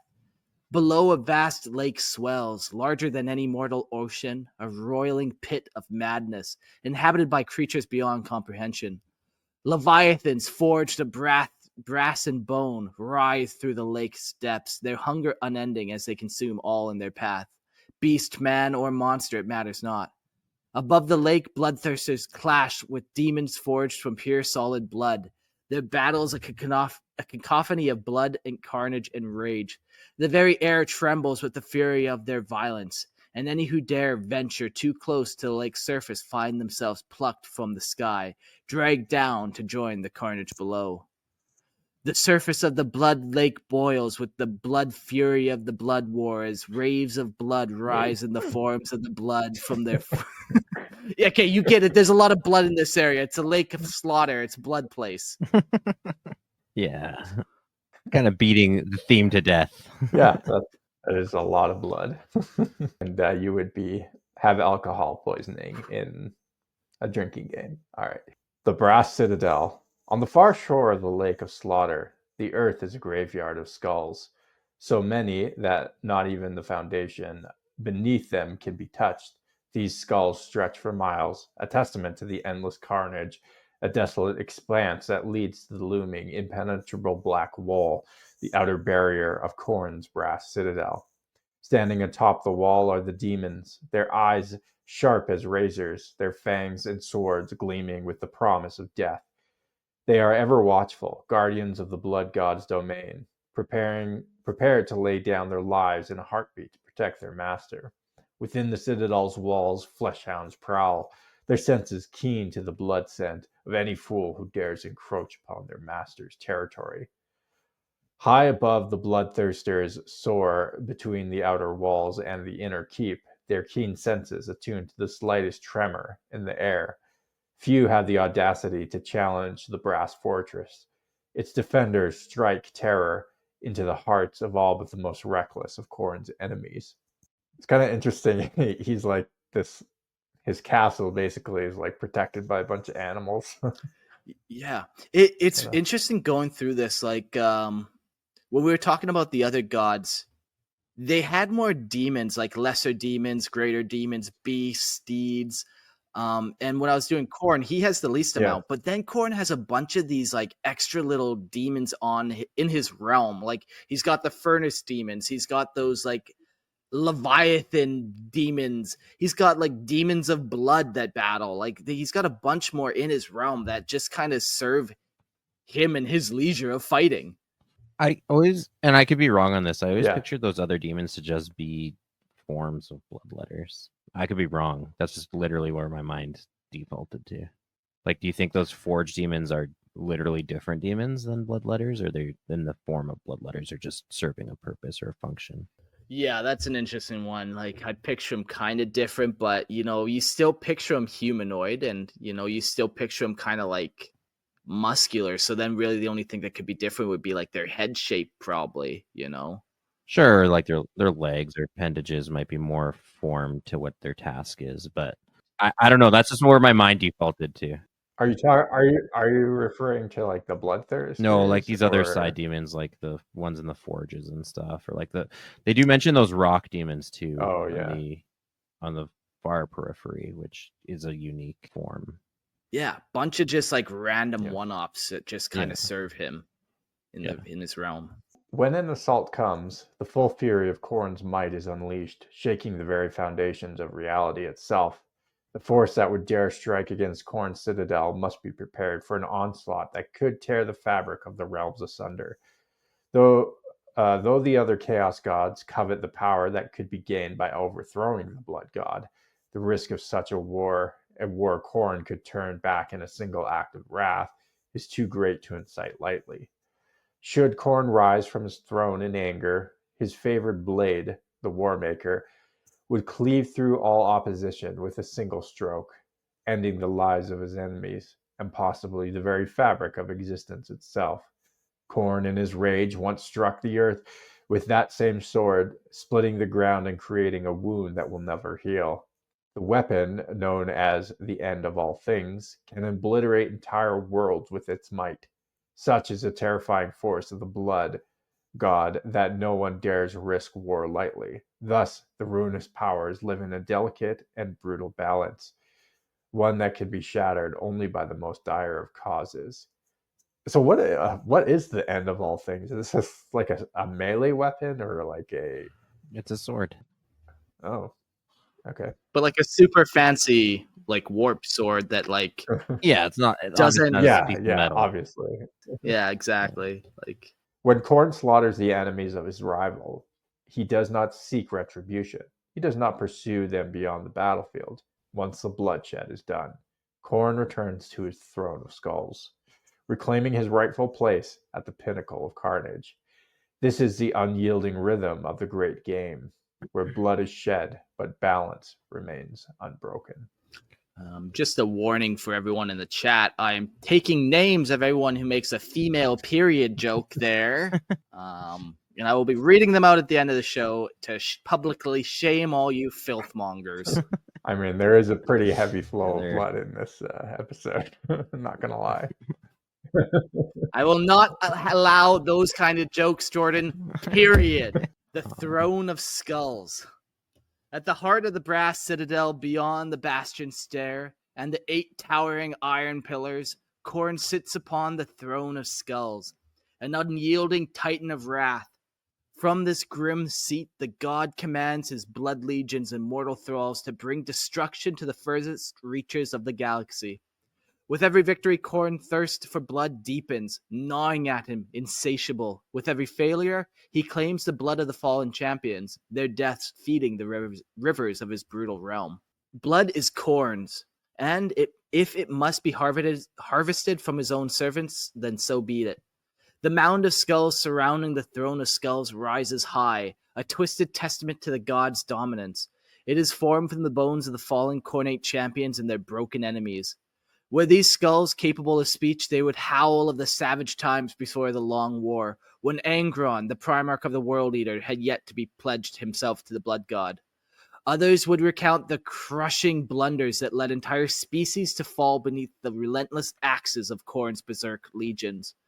But the skulls closest to the throne, those of Khorne's favored champions who have died after hundreds of campaigns drenched in slaughter, still cry out, their voices echoing through eternity. Their battle cry, the last they ever roared, shatters the silence. Blood for the blood god! I love that. The skulls are just psychically screaming at you. Some are storytellers telling you. I used to be a warrior once, and then I took an arrow through the skull. Yeah, his realm's pretty neat. It's pretty big. Like I kind of mentioned, it's interesting. He is not a venturer in his realm. He sits on his throne and he surveys his realm, and he doesn't really get up or move or do much of anything nowadays. But he could, like I said, maybe he gets up every now and again and swings the end of all things and opens up a warp rift here or there, but it's not much. But we'd get examples of Nurgle, however, who has a little more mobility despite his gigantic size, and he wanders the garden, and he picks his flowers and he picks his herbs for his new poisons and stuff. And Khorne's pretty immobile. He is the god of disability. His great skull throne is a wheelchair. When you have that sweet throne, why would you ever want to leave? Yeah. You think it's comfortable, or it's gotta That's be. why. No, it's like a massive bean bag. It's like all the skulls in a little bag, and like he fills it up. Yeah. That's what I was gonna say. Like he's constantly in the pursuit of the most comfortable throne. That's why he keeps adding skulls to it. Maybe one more skull will do the trick. Yeah. Dang it! Maybe one more skull. Exactly. Yeah. No, it's kind of cool. You kind of get like the picture of his realm. Like you're starting on the outside, you travel through the mountains, and it's like a journey all the way into the citadel and up into the mountain of skulls, up to his throne. Like it's a very visual progression. So. Yeah. Well, like we talk about Khorne, and his realm is just as much Khorne as Khorne. It's all just an extension of his power. Same with his demons and stuff, and it just really shows and manifests so clearly like what he is all about. So disappointingly, there's no cornfields. Yeah. Okay, no more corn jokes. That's like the lowest common denominator. What has this all been for? Yeah. I felt dirty even saying corn jokes you got. Period jokes. Yeah, period jokes, and those are low for sure. Low hanging fruit. Yes. Let's elevate ourselves in the conversation. Right. Yes. Let's talk about something more sophisticated. Like mindless slaughter. Okay. Actually, I would say it totally makes sense that Khorne, the gods are always kind of in this balance in the great game and stuff, but Khorne is certain, like different gods ascend and descend, and like their power waxes and wanes. And certainly, like in a world of 40k where the tagline like only war, Khorne would be in ascent, right? Like he is particularly powerful nowadays, being 40k times. But let's get into his rivalries. In the great game of the Chaos Gods, Khorne's hatred for Slaanesh, the Prince of Pleasure, burns with a fury unmatched. The hedonistic, self-indulgent depravity of Slaanesh is an abomination to Khorne's martial soul. The Lord of Battle dreams endlessly of wrapping his blood-drenched fingers around Slaanesh's fragile throat, crushing it until the prince's twisted screams of ecstasy turn into shrieks of torment, only to silence forever with the satisfying snap of divine bone. The warrior's creed, honor, duty, and self-sacrifice that drives Khorne's very being stands in violent opposition to the philosophy of indulgence that drives Slaanesh. To Khorne, the pursuit of pleasure is a perverse mockery of true strength. His demonic legions and those of Slaanesh know no peace, warring on sight with an unbridled ferocity, while their mortal followers are driven to kill each other with equal bloodlust. Khorne's rage, however, is not limited to the Prince of Pleasure. He holds Tzeentch, the architect of fate, in equally violent disdain. The scheming manipulator of destinies enrages Khorne to no end. The sorcerer's puppeteers who hide in shadows and work their dark magic instead of waging battle and blood are everything Khorne despises. Tzeentch's followers are often caught in brutal conflict with Khorne's berserk legions, a clash of strategy versus savagery. But there are times when even those two bitter enemies find common cause. When the rivers of blood run deep and the prospect of carnage is great, Tzeentch's schemes and Khorne's bloodlust align. For a fleeting moment, the star of chaos burns brighter in the mortal realm as their legions march together, the fires of war raging at their side. Yet even in such alliances, betrayal is inevitable. Khorne's blood-crazed disciples and Tzeentch's twisted manipulators will always turn on each other, their short-lived pact shattering in the madness of battle. It makes sense who he doesn't like, which gods and why. It's like, you got this big jock guy who likes doing push-ups. He's not going to like the fucking art student major, Yeah. If we're playing high school chaos gods here, those two aren't getting along. Or the chess nerd. Yeah, or the chess nerd. Fuck. Yeah, up next we have the preferred. Now, once again, this is something I kind of came up with this concept. Like, this isn't canon. I'm sure other people have thought of it. That's not necessarily why I'm telling you that I came up with it. Just, it's not canon is what I'm saying here. Khorne, the blood god, stands apart from the other chaos gods, fueled solely by the pursuit of war, bloodshed, and slaughter. His wrath knows no allegiance, his hatred no limits. For Khorne craves only carnage and victory on the battlefield. He holds no love for the manipulative machinations of Tzeentch, nor the hedonistic excesses of Slaanesh. The insidious whispering of Nurgle's decay is equally beneath him, for Khorne seeks the violent, visceral glory of combat, not slow decay. Yet, if there were one god Khorne could begrudgingly respect, it would be Nurgle. For while Nurgle's methods are far removed from Khorne's ferocity, there is a certain grim endurance in the Plague Lord's unyielding fight against death that Khorne can understand. But even that distant, cold respect, and understanding that blood and pain, though different in form, are the ultimate forces that drive the universe. Yeah. Just a mutual respect over death. Yeah. This is very much Nurgle and Khorne. It's kind of cool when you see those little alliances and thinking of what event in real space happened that made gods try to align, okay, put their grudges on the side and be like, no, we really need to make some cool Nurgle demon alliance, or some Nurgle Khorne alliance and go raid this planet. Like, it does happen, but yeah, it has to be some super special event for sure. Yeah, I mean, like, there's the obvious big ones where all four align, like Horus or Abaddon, but certainly there's like minor instances, minor champions who will pick maybe 2 or 3 of the gods that will align for a particular purpose. And I'm sure that happens, like, your nameless heroes that you get to make up on the tabletop or whatever. Yeah, the gods are jealous as well, though. So not everyone gets to pick 2 gods to worship. That's going to upset probably both gods, and you're not going to gain the favor of either then. Sure. It's a delicate game. And you do wonder if, like, Nurgle and Khorne, like you say, they both love death, and so maybe they have that mutual respect, but they could also steal followers from one another who are inclined in that direction. I don't know, it's just a thought. Yeah. Trading followers around.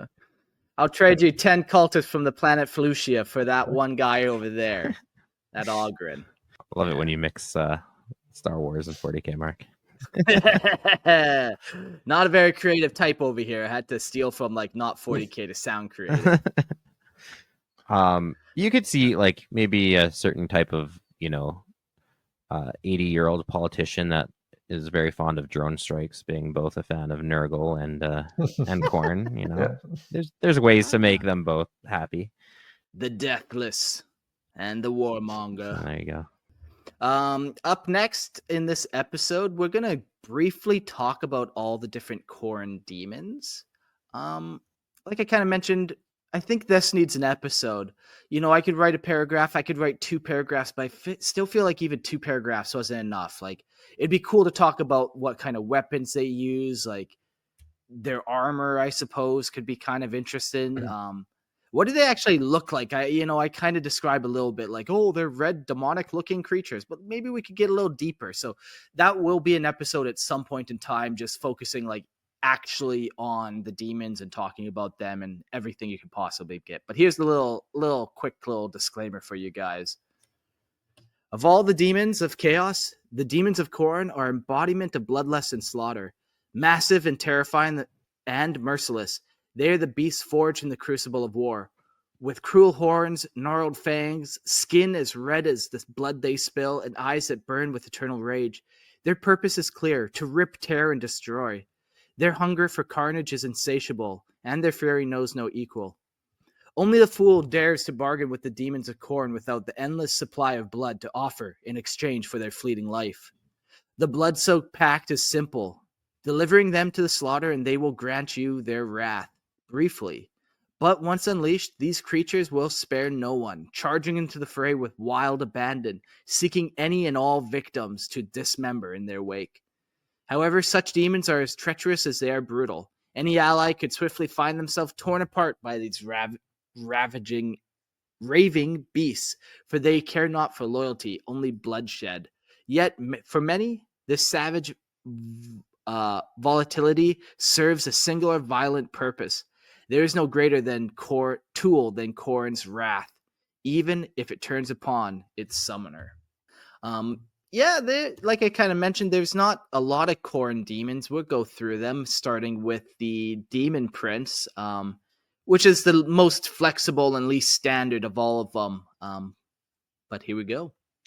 Khorne's demon princes are towering, blood-drenched monstrosities, the ultimate reward for mortal champions who have slaughtered in the blood god's name beyond reckoning. Twisted by Khorne's will, they become living engines of destruction, their flesh fused with jagged brass armor, their veins coursing with molten rage. Each wields immense strength, their every strike capable of sundering tanks and tearing through squads of warriors with terrifying ease. Unlike the more calculating servants of other chaos gods, Khorne's demon princes are driven by an insatiable thirst for carnage, leading brutal warbands or rampaging alone across the battlefield in search of endless slaughter. Their presence is heralded by the clash of brass, the roars of demonic warhounds, and the ever-present scent of blood, an unstoppable force of destruction utterly devoted to the endless war that is Khorne's will. Yeah, like all chaos gods have their demon prince. Like, that's pretty much what all followers of chaos are ultimately striving for the most part. Yeah. It's ascension. Yeah, maybe the one thing that difference Khorne's Demon Prince against the other ones would be like the lack of psychic powers. But man, there are Khorne Demon Princes that do use psychic powers out there. It just would not be as common. Yeah, I would put it on a gradient. Like, it's definitely less typical, but it's certainly not impossible. All right, shall we get into the greater demons? All right, I'm gonna take a crack at pronouncing the first one. See how I do. So in English, it's the Bloodthirster, but his actual name is Kak Akwaz Kishikakami, I think. Excellent. Congratulations, Jordan. Excellent demonese, Jordan. Yeah, you just summoned a demon in your basement. Congrats. Oh, that's what that was. Yeah. Yeah, that is Bloodthirster in that dark tongue that we talked about, which kind of brought me to another episode. Maybe we need to do an episode of all the different languages that we've come across, because I've never really seen that dark tongue, but they do have some growing examples of it coming through. So that'd be kind of a fun episode. Bloodthirsters are the towering rage-fueled greater demons of Khorne, embodiments of unrelenting warfare and slaughter. Standing as colossal juggernauts of muscle and brass, their hulking forms are wreathed in fire and shadow, their vast bat-like wings darkening the battlefield as they descend upon their prey. Each wields brutal weapons, massive axes and barbed whips infused with the raw fury of the blood god, capable of sundering war machines and annihilating entire regiments with a single earth-shattering blow. Utterly devoid of mercy or restraint, bloodthirsters live for one purpose: to spill blood and claim skulls in Khorne's name, leading demon legions and berserk cultists in apocalyptic battles that leave nothing but ruin in their wake. Their presence alone turns a tide of war, as the sight of these nightmare creatures descending upon the enemy shatters resolve, ensuring that only the strongest or the most foolish dare stand against the wrath of Khorne made manifest. Cool.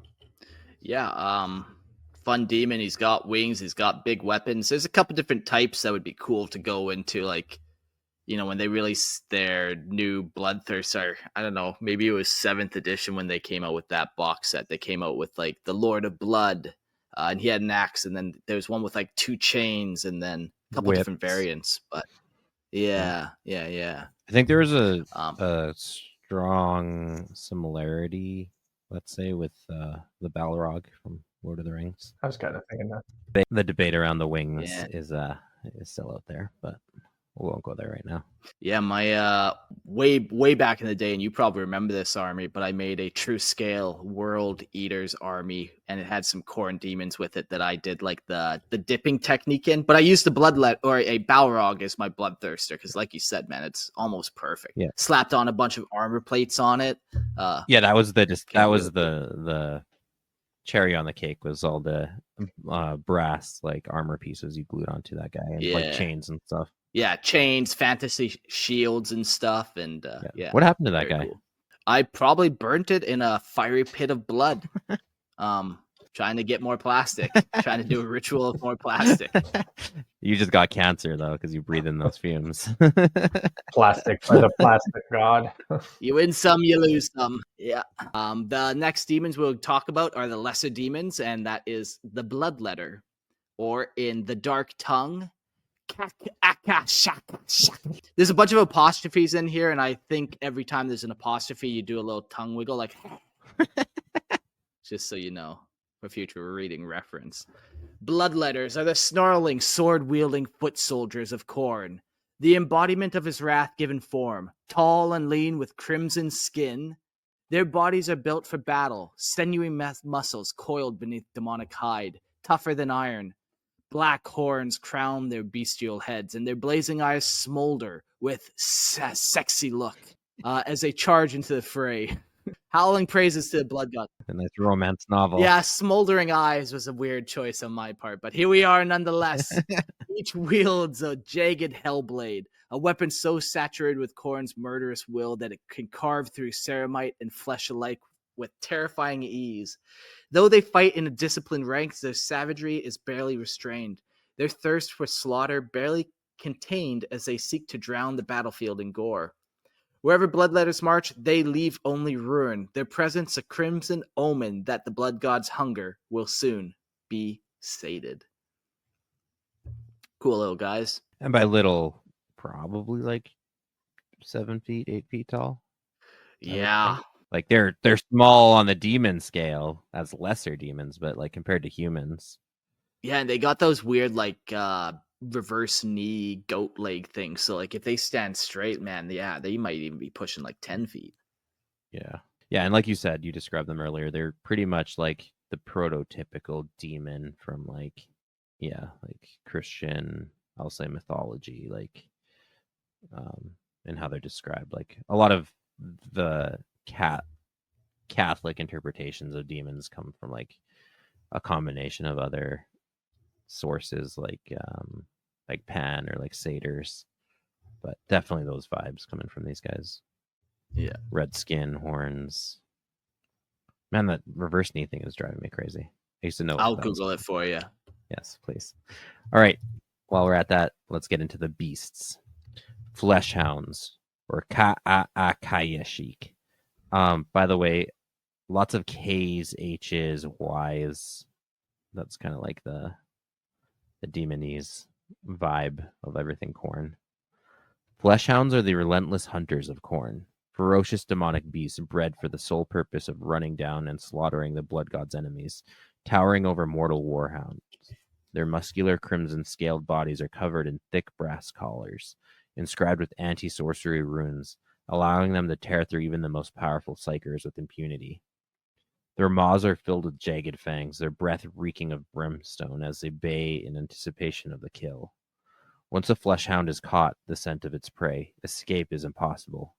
These relentless predators will track their quarry across war zones, warp-torn battlefields, and even through the fabric of reality itself.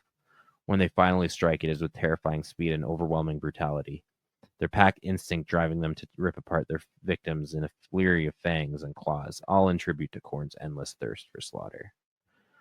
I vaguely remember them too, particularly hunting cowards on the battlefield. Yeah. Kind of their They thing. can like smell your fear through the warp. Yeah, and like they especially prey and hunt cowards. So. Yeah. Goes back to that martial pride part of Khorne. The reverse knee, I think, is called the digigrade. Does that make sense? Or is the AI Google fucking annoying with what they provide because it's never right? The other option of what it could be called potentially is the Genu rectoranum. But I think that's a medical condition for humans and not necessarily animals. So, here we are. Somebody in the chat tell us, because I can't. All right, we're on the steeds now. Juggernauts, or in the demon tongue, Ka-a-a-aka. So, I'm sorry, you're joking, or You forgot the little tongue wiggles, Jordan. Juggernauts of Khorne are living war machines, hulking demonic beasts of brass and fury, forged in the forges, that's redundant, of the blood god himself. A fusion of demon and metal, their massive quadrupedal forms are clad in thick plates of jagged brass, their maws filled with iron fangs capable of biting through ceramite and bone alike.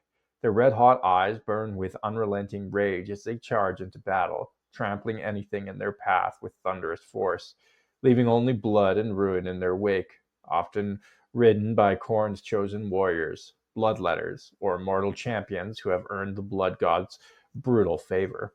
Juggernauts serve as unstoppable instruments of destruction, their hooves pounding like war drums as they bear their riders into the heart of battle. To stand before charging Juggernaut is to embrace death, for nothing short of a god's wrath can halt their murderous advance. Kind of cool. They got some mounts, some demon mounts. Yeah. I've always loved those, the blood crushers and the juggernauts, man. That was one of the coolest things. Yeah, they certainly like reek of brutality. Like they are the embodiment of 40K.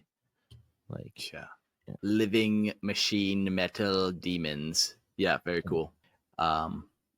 Speaking of living machine metal demon things, demon engines in general, Khorne's demon engines are towering abominations of brass, blood, and demonic fury, monstrous war machines fused with the savage will of the blood god. These nightmarish constructs, crafted in the hellish forges of the warp, are powered by bound demonic essences that hunger for slaughter. Their massive forms bristling with jagged spikes, gore-slicked chains, and roaring furnaces that belch smoke and flame. Whether it be the skull-harvesting Lord of Skulls, the rampaging Brass Scorpion, or the gore-soaked Mauler Fiend, each demon engine is a relentless instrument of destruction, tearing through enemy lines in a berserker frenzy like grinding metal and hellfire. Unlike the cold, calculating war machines of the Imperium, Khorne's demon engines are possessed with furious sentience, howling with rage as they crush, burn, and eviscerate all in their path, reveling in the carnage they unleash in the blood god's name. Yeah. And they can come in all shapes and sizes. Vashtar is a creative scientist, after all. He'll come up with something cool for you to put a demon in. Yeah, I always liked the brass scorpion the most. Not a big fan of their other, what is it, the Lord of Skulls? Yeah, like that tank human. Yeah, that one was always silly to me. I do like it when people chop off the torso and put that on top of like a pair of knight legs. Oh yeah. That's cool. That's a cool mech, but a half body on like a half track is not. And that thing's like the master of melee combat, and you're like, Yeah, it's how? like I can't even walk. Yeah. But yeah, definitely the brass scorpion I always loved from Forge World. Very cool model. If you guys want to look it up. What did you like about it? Like, I agree, 10 out of 10 minis, but like, did you like that it was it a good standalone mini? Did it speak about Khorne to you in a specific way, or like what drew you to I it? just like the scorpion look. I think it's so Sure. sick. Yeah, just purely on the aesthetics. Yeah, and the way when it's painted with that almost like enamel finish. Ooh, yeah. Oh my gosh, 10 out of 10. Yeah. The chat says the goatnies don't have a specific name. I think science would beg to differ there, Jack. I'm sure it has a name. How humans name How else are everything. you supposed to describe them? Goat Yeah. knees. The digigrade thing is more to do with where you walk on the foot, though. So that wasn't it.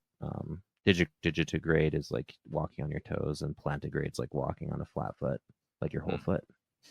But typically, the reverse knee thing, animals that do the reverse knee thing are digitigrade. But in any case, we're talking about the Lord of Skulls here and how silly he is. I do struggle with demon engines broadly. Why? I don't know if it's just the Maulerfiend and that freaking Drake that they came out with. I was never really big fans of them. I'm not gonna lie. Like, and they suffer from two things. Like, yeah, they're like iconic units, quote unquote, or whatever, are not very good. They're like Pokemon, man. You got the Bulbasaur, the Charizard for the Helldrake, and the Venusaur for like the one with all the Yeah, they're not the best, but demon engines come in all shapes and sizes, and like sure, and some are cool. Yeah. I like the Soul Grinder. I've always liked the look of the Soul Grinder. Yeah. I think they just suffer from one of those, like, well, GW can't make a demon engine for everything, but man, there has to be some wild demon engines out there. Sure, and pretty much anything, like you said, it's almost like orcs. Like, you can make anything into an orc vehicle. You can make anything into a demon engine. Vashtar wakes up one morning and it's just like, what do I shove a demon into today? I was gonna say, you just take your daughter's Barbie that she's not using anymore and kit bash that. Heck yeah. All right, let's get into the other broader armies of Khorne, let's say. Go by the name Blood Legion. Of all the demonic armies of chaos, none are as brutal, merciless, and martial as Khorne's Blood Legions. The Blood God's followers, though savage and relentless, abide by a code driven by might and fury. It is not only strength that defines the ranks within Khorne's legions. It is an unyielding pursuit of dominance through slaughter, a hierarchy built on sheer martial prowess and the brutal laws of combat and survival. Khorne's domain is the Immaterium is the largest cart through endless war and an unceasing tide of carnage. No other god's minions can match the ferocity, the raw violence, and the overwhelming power of Khorne's forces in close combat. On the battlefield, the blood of countless enemies stains the earth, and the strength of Khorne's demons determines where they stand in the endless blood-soaked ranks of the Blood Legions. At the apex of this infernal hierarchy stand the Bloodthirsters, the very demigods of war. These titanic beings are clad in baroque, blood-soaked armor, wielding terrible axes of brass and whips of fire, their very presence inspiring terror and dread. But they are not mere warriors. They are generals, the dominant overlords of Khorne's Blood Legions, guiding the hordes of lesser demons in a relentless march across the battlefield. They bark commands like the roar of battle-hardened warlords, asserting their dominance through the annihilation of the strongest foes, tearing through the enemy's ranks and proclaiming their undying loyalty to Khorne through their ruthless conquest. A bloodthirster is not just a warrior. They are the embodiment of slaughter. They are, and wherever they tread, their retinue of champions follows, each eager to spill more blood in their wake. The Blood Legions themselves are terrifying in their scale, structure, and fury. They are divided into 8 cohorts, each made up of 8 demonic packs, savage units led by a Herald of Khorne, or in rare cases, a Daemon Prince. The composition of these cohorts can vary depending on the nature of the legion and the purpose it serves in Khorne's eternal war. The Red Tide legions, for instance, are an endless wave of bloodletters, their ranks thrashing forward in a merciless assault, overwhelming their foes with the torrent of blood and violence. Behind them, Furies swoop in, feasting upon the corpses of the slain, driven by the god of blood's insatiable hunger. In contrast, the Hellfire legions are siege specialists, their ranks bolstered by the terrifying skull cannons, soul grinders, and the colossal lords of skulls, war engines of pure destruction. These legions strike from the shadows, their long-range fire smashing apart the defenses of their enemies, paving the way for the onslaught to come.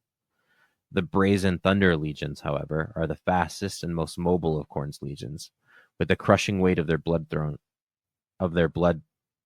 and the ferocious charge of their blood crushers. They strike like a storm, shaking the earth beneath their feet. No foe can outrun the flesh hounds that relentlessly hunt down any who dare to flee. The true number of blood legions is known only to Khorne himself, for their ranks are ever-changing, fluctuating with the pulsing tides of the warp. When a blood legion is at full strength, it is formed of 8 cohorts, each made up of 8 demonic packs. But the structure is not fixed. Battlefields shift, rifts open, and the rage of the warp twists the formations and cohorts, clashing and subjugating other packs, tearing through the ranks in a savage, ritualized frenzy to bring in new demons into their fold. The blood legions are a force of unrelenting war, each demon, each warrior an instrument of slaughter. Only the strong survive, and only the strongest rise to the top for the domain of Khorne. Victory is measured in rivers of blood and the bodies of the vanquished. Yeah, it's interesting to note that they do adopt a very strict hierarchy, which makes sense because, like, that is part of warfare. Like having your generals and commanders, and like, you know, that top down. There is like a strategic approach. It's not all just mindless violence, although that's certainly part of it. I would say it's most of it with Khorne. Like most. Yeah. Sure, but you still need to direct that rage and Yeah, frenzy, I don't know. right? I feel like it's almost a little incoherent a little bit. Like some of Khorne just seems like blind rage, almost without regard for strategy or timing or anything like that. And then yeah, you have things like they have like a whole structured hierarchy. But also hierarchy can be enforced just through brutality too, which is a Khornate aspect, right? Like it's almost like orcs again, like the biggest and the strongest rule. The greater demons and the demon princes like just dominate over and lord over their lesser demon counterparts. That is very Khornate. And also everything in the warp is like an exercise in contradictions and things too. Yeah, that's true. That sounds like plot armor to me. I do like how there is these different ways. So, like, you know, we're tabletop people. We love the minis, and how you can kind of build your armies in these different themes of the Brazen Thunder, or, you know, maybe you like all juggernauts and you call it like the Stampeding Legion, or what? The Stampeders. There we go. Yeah, it's kind of cool. All right, let's get into the notable demons of Khorne. First, we start with Angron, the Red Angel. A tortured soul twisted by Khorne's will, Angron, demon primarch of the World Eaters, returns to real space in storms of bloodshed, leading his berserk legions to slaughter in an endless tide of rage. Ka-Banda, the bloodthirster who broke Sanguinius and shattered High Fleet Leviathan. Ka-Banda is Khorne's Crimson Executioner, ensuring that only he will have the pleasure of bringing the Blood Angels to ruin. Karanak, the relentless three-headed flesh hound of Khorne. Karanak prowls time and space itself, hunting those who have dared to defy the blood god's wrath with a scent that never fades. Skarbrand, the exiled one. Once Khorne's mightiest bloodthirster, now a whirlwind of endless fury, Skarbrand carves his bloody path across the Materium, exiled yet serving the blood god in an eternal frenzy of destruction. Skulltaker, the deadliest of all bloodletters. Skulltaker rides forth on his juggernaut, demanding single combat from the greatest warriors of the warp, their skulls claimed in Khorne's name as eternal trophies of slaughter. There's a good little teaser for you guys on those. You know, Angron, he's going to get 2 episodes eventually. The demons, they could probably all get lumped into one episode, and you could get a pretty good episode out of, you know, Ka-Banda, Kanarak, Scarbrand, the Skull Taker. But you got a little teaser, and there are named characters out there. We're almost done this episode. We got the call-ins filling up here. Before we do that, I'll just give you some context going forward. That's Khorne. He's pretty cool. He's really simple, man. It was hard to stretch this episode. You can only say blood, murder, and violence in so many different ways. But we're going to do it 2 more times. Like I said, when going through this, man, there's just so much cool information I want to share. So we're going to do an episode on the Blood Legion. In fact, we're going to do an episode on all the different Chaos Gods legions. And then we're also going to do the cults, which are the mortal followers. So you got the legions, which are the demons, and you got the cults, which are the mortal followers. So could be a lot of cool stuff in those 2 episodes. And, in those ones, we can talk about the gifts of Khorne as well, something we didn't get to really touch on at all in this episode. But for a reason, that will go with the cults of Khorne. So, I think let's get the call-ins. Give Jack 1 sec to kind of get to his microphone as I slow talk it. And he's ready. Hey, Jack, welcome. Okay, not so ready. All right. No, I was. All right. I didn't realize I had the actual physical microphone muted already. That was good. Okay. I just to kick it off. I wanted to get back into what you said about Khorne being born in like the like Middle Ages and stuff. Yeah. I genuinely, we read like one line where it was like, Khorne really likes it when humans fight humans. Like when one race fights the same race, that's what he truly benefits on. And like from what we've seen, at least with the Eldar, we really haven't seen any other like groups fighting each other, or at least like groups with like psychic abilities to the extent of humanity. Yeah. So I feel like that would birth Khorne. Even to like obviously the Little Wars were like the teetering, but like genuinely, like I kind of agree with Mark now on that one. Yeah, it just we have a god, and we've seen how a god Slaanesh is birthed, and then I think about the other gods and how they're birthed, and is it really that different what I'm proposing than how Slaanesh operates? Not so much. No, honestly, you're right. I agree wholeheartedly. I like it. If do you know if that's true about a species fighting itself? I could buy that for sure, and especially with how warlike and savage humans are. But is that like, do you know that for a fact? Because it sounds like you're not even sure about that quote. Listen, I'm quoting you guys, so like you're my source. So listen, I heard it here. Okay, well then it's obviously true. That's obviously true. Yeah, exactly. Lorehammer has never lied. Never. It will never lie. Everything you guys say And we is don't true. donate all the Patreon money to orphans. I know. Yeah. Well, listen, nobody wanted those orphans anyways. That's why they're orphans, duh. Yeah, exactly, right? Like, Checks out. they could get into a good school where they could learn how to be commissars, maybe. Be useful to society instead of just the fucking useless things they are. Drain. I don't know how we got on an orphan hate train, but we're on it. Choo choo. Yeah. Listen, these orphans won't know what hit them. Also, Chris, just one thing. Sex was way more powerful than anything else in humanity. We were killing people for sex way before anything else. I did that. Sex made the Wild West. I mean, that's why we saw so many female politicians over there. They were literally the most wealthy individuals and like were the most well known. Politicians or prostitutes? That's canon. A little bit of both. Who's to say? Yeah. The first female I think the first female mayor was elected, at least in America, was elected in the I think Nebraska. Don't quote me on where, but like Midwest. And she was a prostitute, and she used her funds to build an inn. Nice. And then basically built up a town with her funds of being a prostitute. Sure, but I mean the Wild West is like a far cry from like Bronze Age society. I'm not going to deny that sex is a powerful human incentive, and it depends on like Jordan kind of made a joke about it earlier about like trading resources for sex could be theoretically prostitution if you're really stretching it, but I wouldn't even call it that because it's not like professionalized at that point. You're just trading resources. So I would argue things like hunting, like survival based occupations were probably the first professions.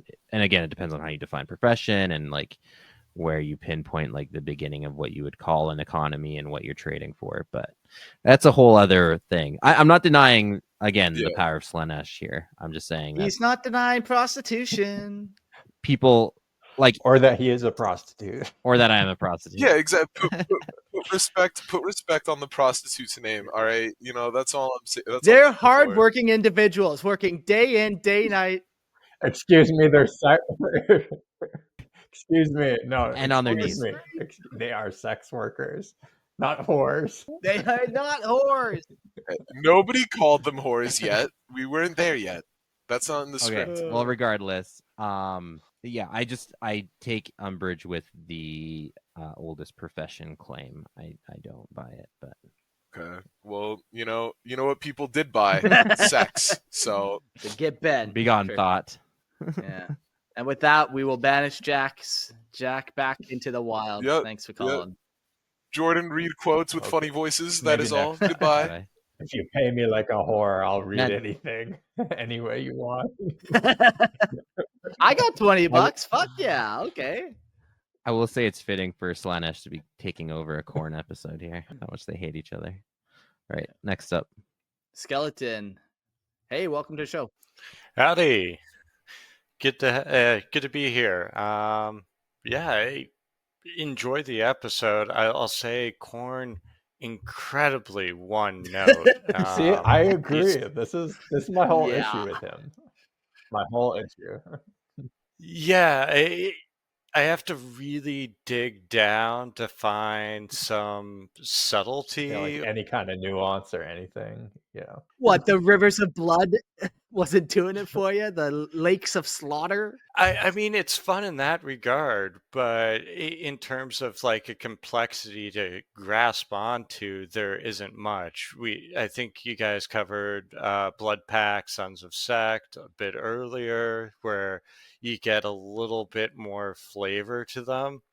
But, going through it, like, there's not much in terms of unique strategies, fun stuff. The most I can really recall is, like, sometimes they'll, like, back off in certain situations just to prolong the slaughter. So, kind of saving the Blood Angels at Ball just so they could fight them later.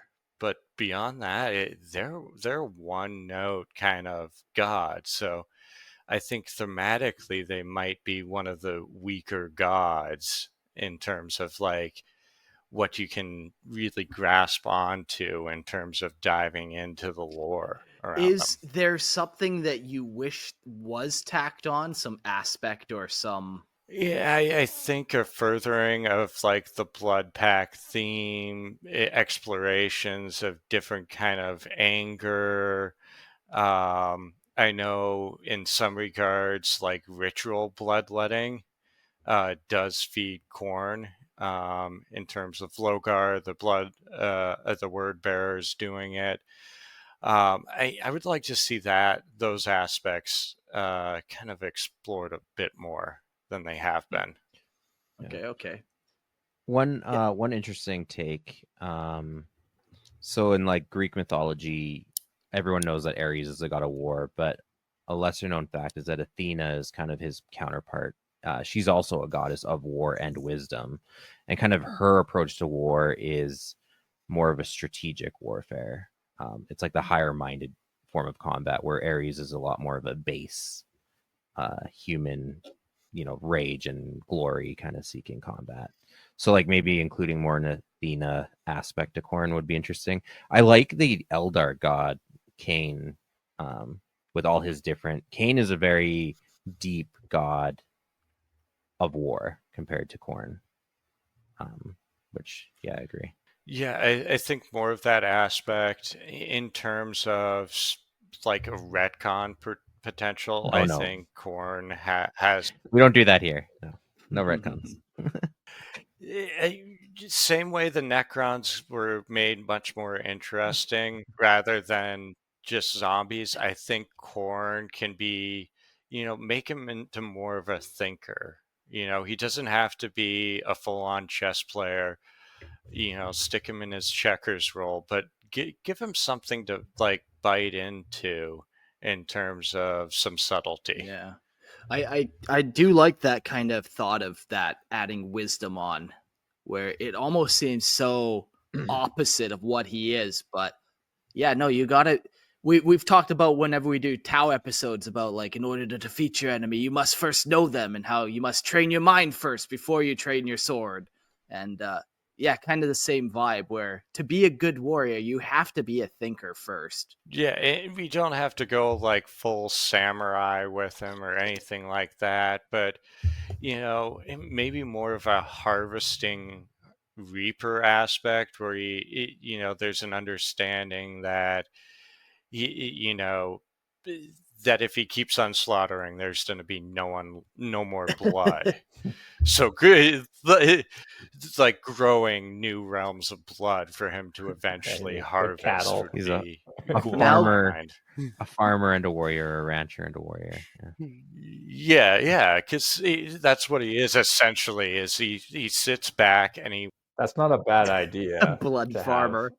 even that aspect where like he doesn't completely deplete all the blood in the universe, and he's not on a mission to do so. He wants it to perpetuate so that he can continually have the power that he has. No, I'm like totally with you on your thinking. I'm glad I wasn't the only person thinking that way. Yeah.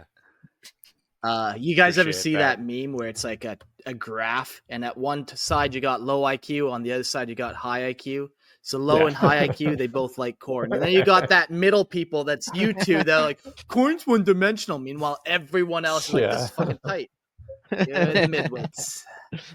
But that's fine. We need midwits to make me, the unintelligent, feel smarter. So thank you. Skeleton, any other thoughts there? Or I think that about covers it. Again, great podcast. I'll throw this out here. Subscribe to the Patreon. The community is as good as the podcast. Met so many good people there, so many friends. So if joining the Patreon gets you part of that community, be part of it. It's truly awesome. the Discord is free too to everyone. Everyone is welcome to come hang out on a Discord and chat. And like you said, yeah, I myself have made a lot of good friends. Like even Gerald from Wednesday episodes. Like I met him on the Discord, and then I'm like, hey, I kind of actually like him a lot. So yeah, I love it, man. So cool. Yep. Thanks for having me. You guys have a great You too. night. Thanks. Bye. All right, we got time for one more quick one. Let's go with Grim here since you're next down on the row. Yo, Grim, what's good? How's it going, fellas? How are you tonight? Good. Yeah.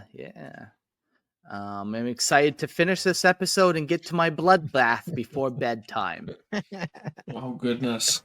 Where's that blood coming from? The chickens? Or should we just leave that blank? Mark does not care where he gathers the blood. comes from. Mark and Trevor. We're scaring Jordan. Stop it. Why did you call us just to do this? Well, he said Khorne was one-dimensional.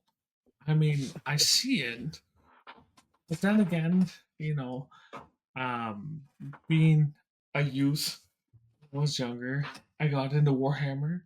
The biggest thing is the most metal shit. Khorne brought that. That's really what sucked me into fucking Warhammer. It was like the most gruesome metal thing. I mean, don't get me wrong though. I think Khorne aesthetically looks the coolest of all. Like, I think of all the gods that I've seen, he's like the most badass looking. I don't know that's and pulled out one of the most metal models. Pewter, Ooh, nonetheless. Oh, Yeah, I was gonna say, is he the actually made out of metal? you Yeah. better be. Yes, old yeah, he's- bloodthirster. So this is a 3rd edition Bloodthirster, and honestly, the thing has broken so many times. But that's what suckered me into Warhammer. Fair. Was those fuckers. Yeah, like the Um, artwork and stuff of like any demonic realm or demon or whatever usually is just so wild. Absolutely. And I mean, Yeah. don't get me wrong. As much as we have issues with how the runic powers go against the Materium realm, you're not just ever fighting against one. You're fighting against 4 of the Immaterium realm. So with that in mind, like, yeah, it sucks to have to fight against Khorne individually. It sucks to have to fight against Nurgle, Slaanesh, Tzeentch.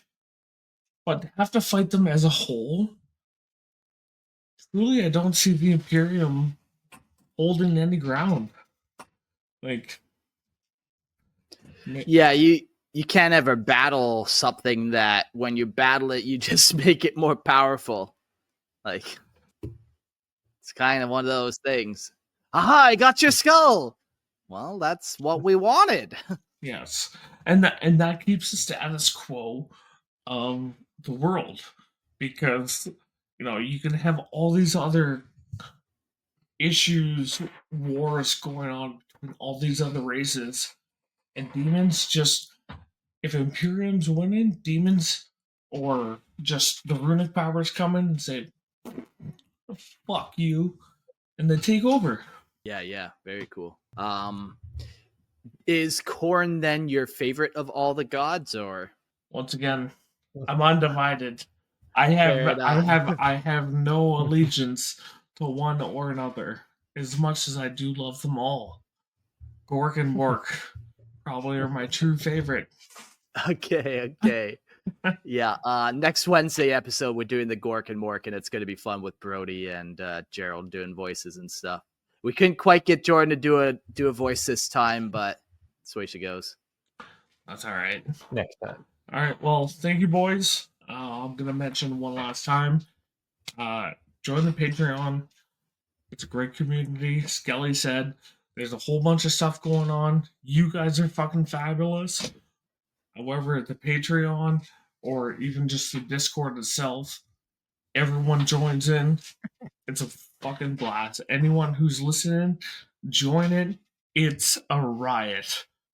So, Yeah, and you're still doing tabletop RPG stuff, and we were talking the other day about definitely launching something. We don't have any official plans, but there's definitely stuff in the works revolving around tabletop simulator, some prize money perhaps, and just a couple different ideas going around. So yes, sir. So there's some whispers in the warp of what's all going on, but if you're learning or looking to learn how to play PTS, tabletop simulator, Warhammer whatever edition, we can teach you how to play, just so you can kind of get involved in the community, depending on what aspect of the hobby you come into. We want to get you guys involved. So yeah, there's whispers in the warp of some future endeavors, but we'll see how that all goes. Yeah. Well, cool. Thanks, Scrim, for calling in. See you next one. See ya. Adios. All right, and then there were 3, Christian and Jordan and Mark. We did another episode, another great job. Pats on the bat all around. Pats. Well, let's do our end notes real quick and let's get out of here. If you want to go buy Khorne Demons and you're not using Merlin's miniatures, what are you doing? Are you trying to insult me? Are you trying to piss me off? Do you want me to come to your house? Go use Merlin's miniatures and use promo code Lorehammer. We don't. Yeah, I will do that. But definitely go use more promo code Lorehammer or use the link in the description below. If you like homebrew lore, come check out Lorehammer Listen to Lore podcast. I kind of do that every now and again. I like doing it. I just don't have time, but I do it every now and again. Lorehammer Listen to Lore podcast. And if you want to hear us talk about Star Wars, Jordan and I have another podcast called Star Lores, where we do deep dives into the Star Wars universe. Come check us out over there. Yeah, and shout out to our Patreon members the last couple days. We got Isaac, Joe D, and Valium. So yeah, like everyone said, come join the Patreon. You know, every couple bucks really helps us support the show. You know, these guys like to get paid and whatever. I got a joke before we leave. We can leave it out on a fun little joke. I'm just scrolling up for it. We're getting closer. It's in the chat, and it was a killer, but I had to save it for the end. One of you guys tell me a joke. Don't worry. The sound editors can edit this part out, so YouTube live people just have to suck it up. Okay, here we go. We found it. You know how Khorne's all big and strong and probably works out like a manly man? How many eggs a day do you think Khorne eats? I don't know how many. Depends on how many she bleeds out. All right, thanks for coming. Adios, everyone. Oh my.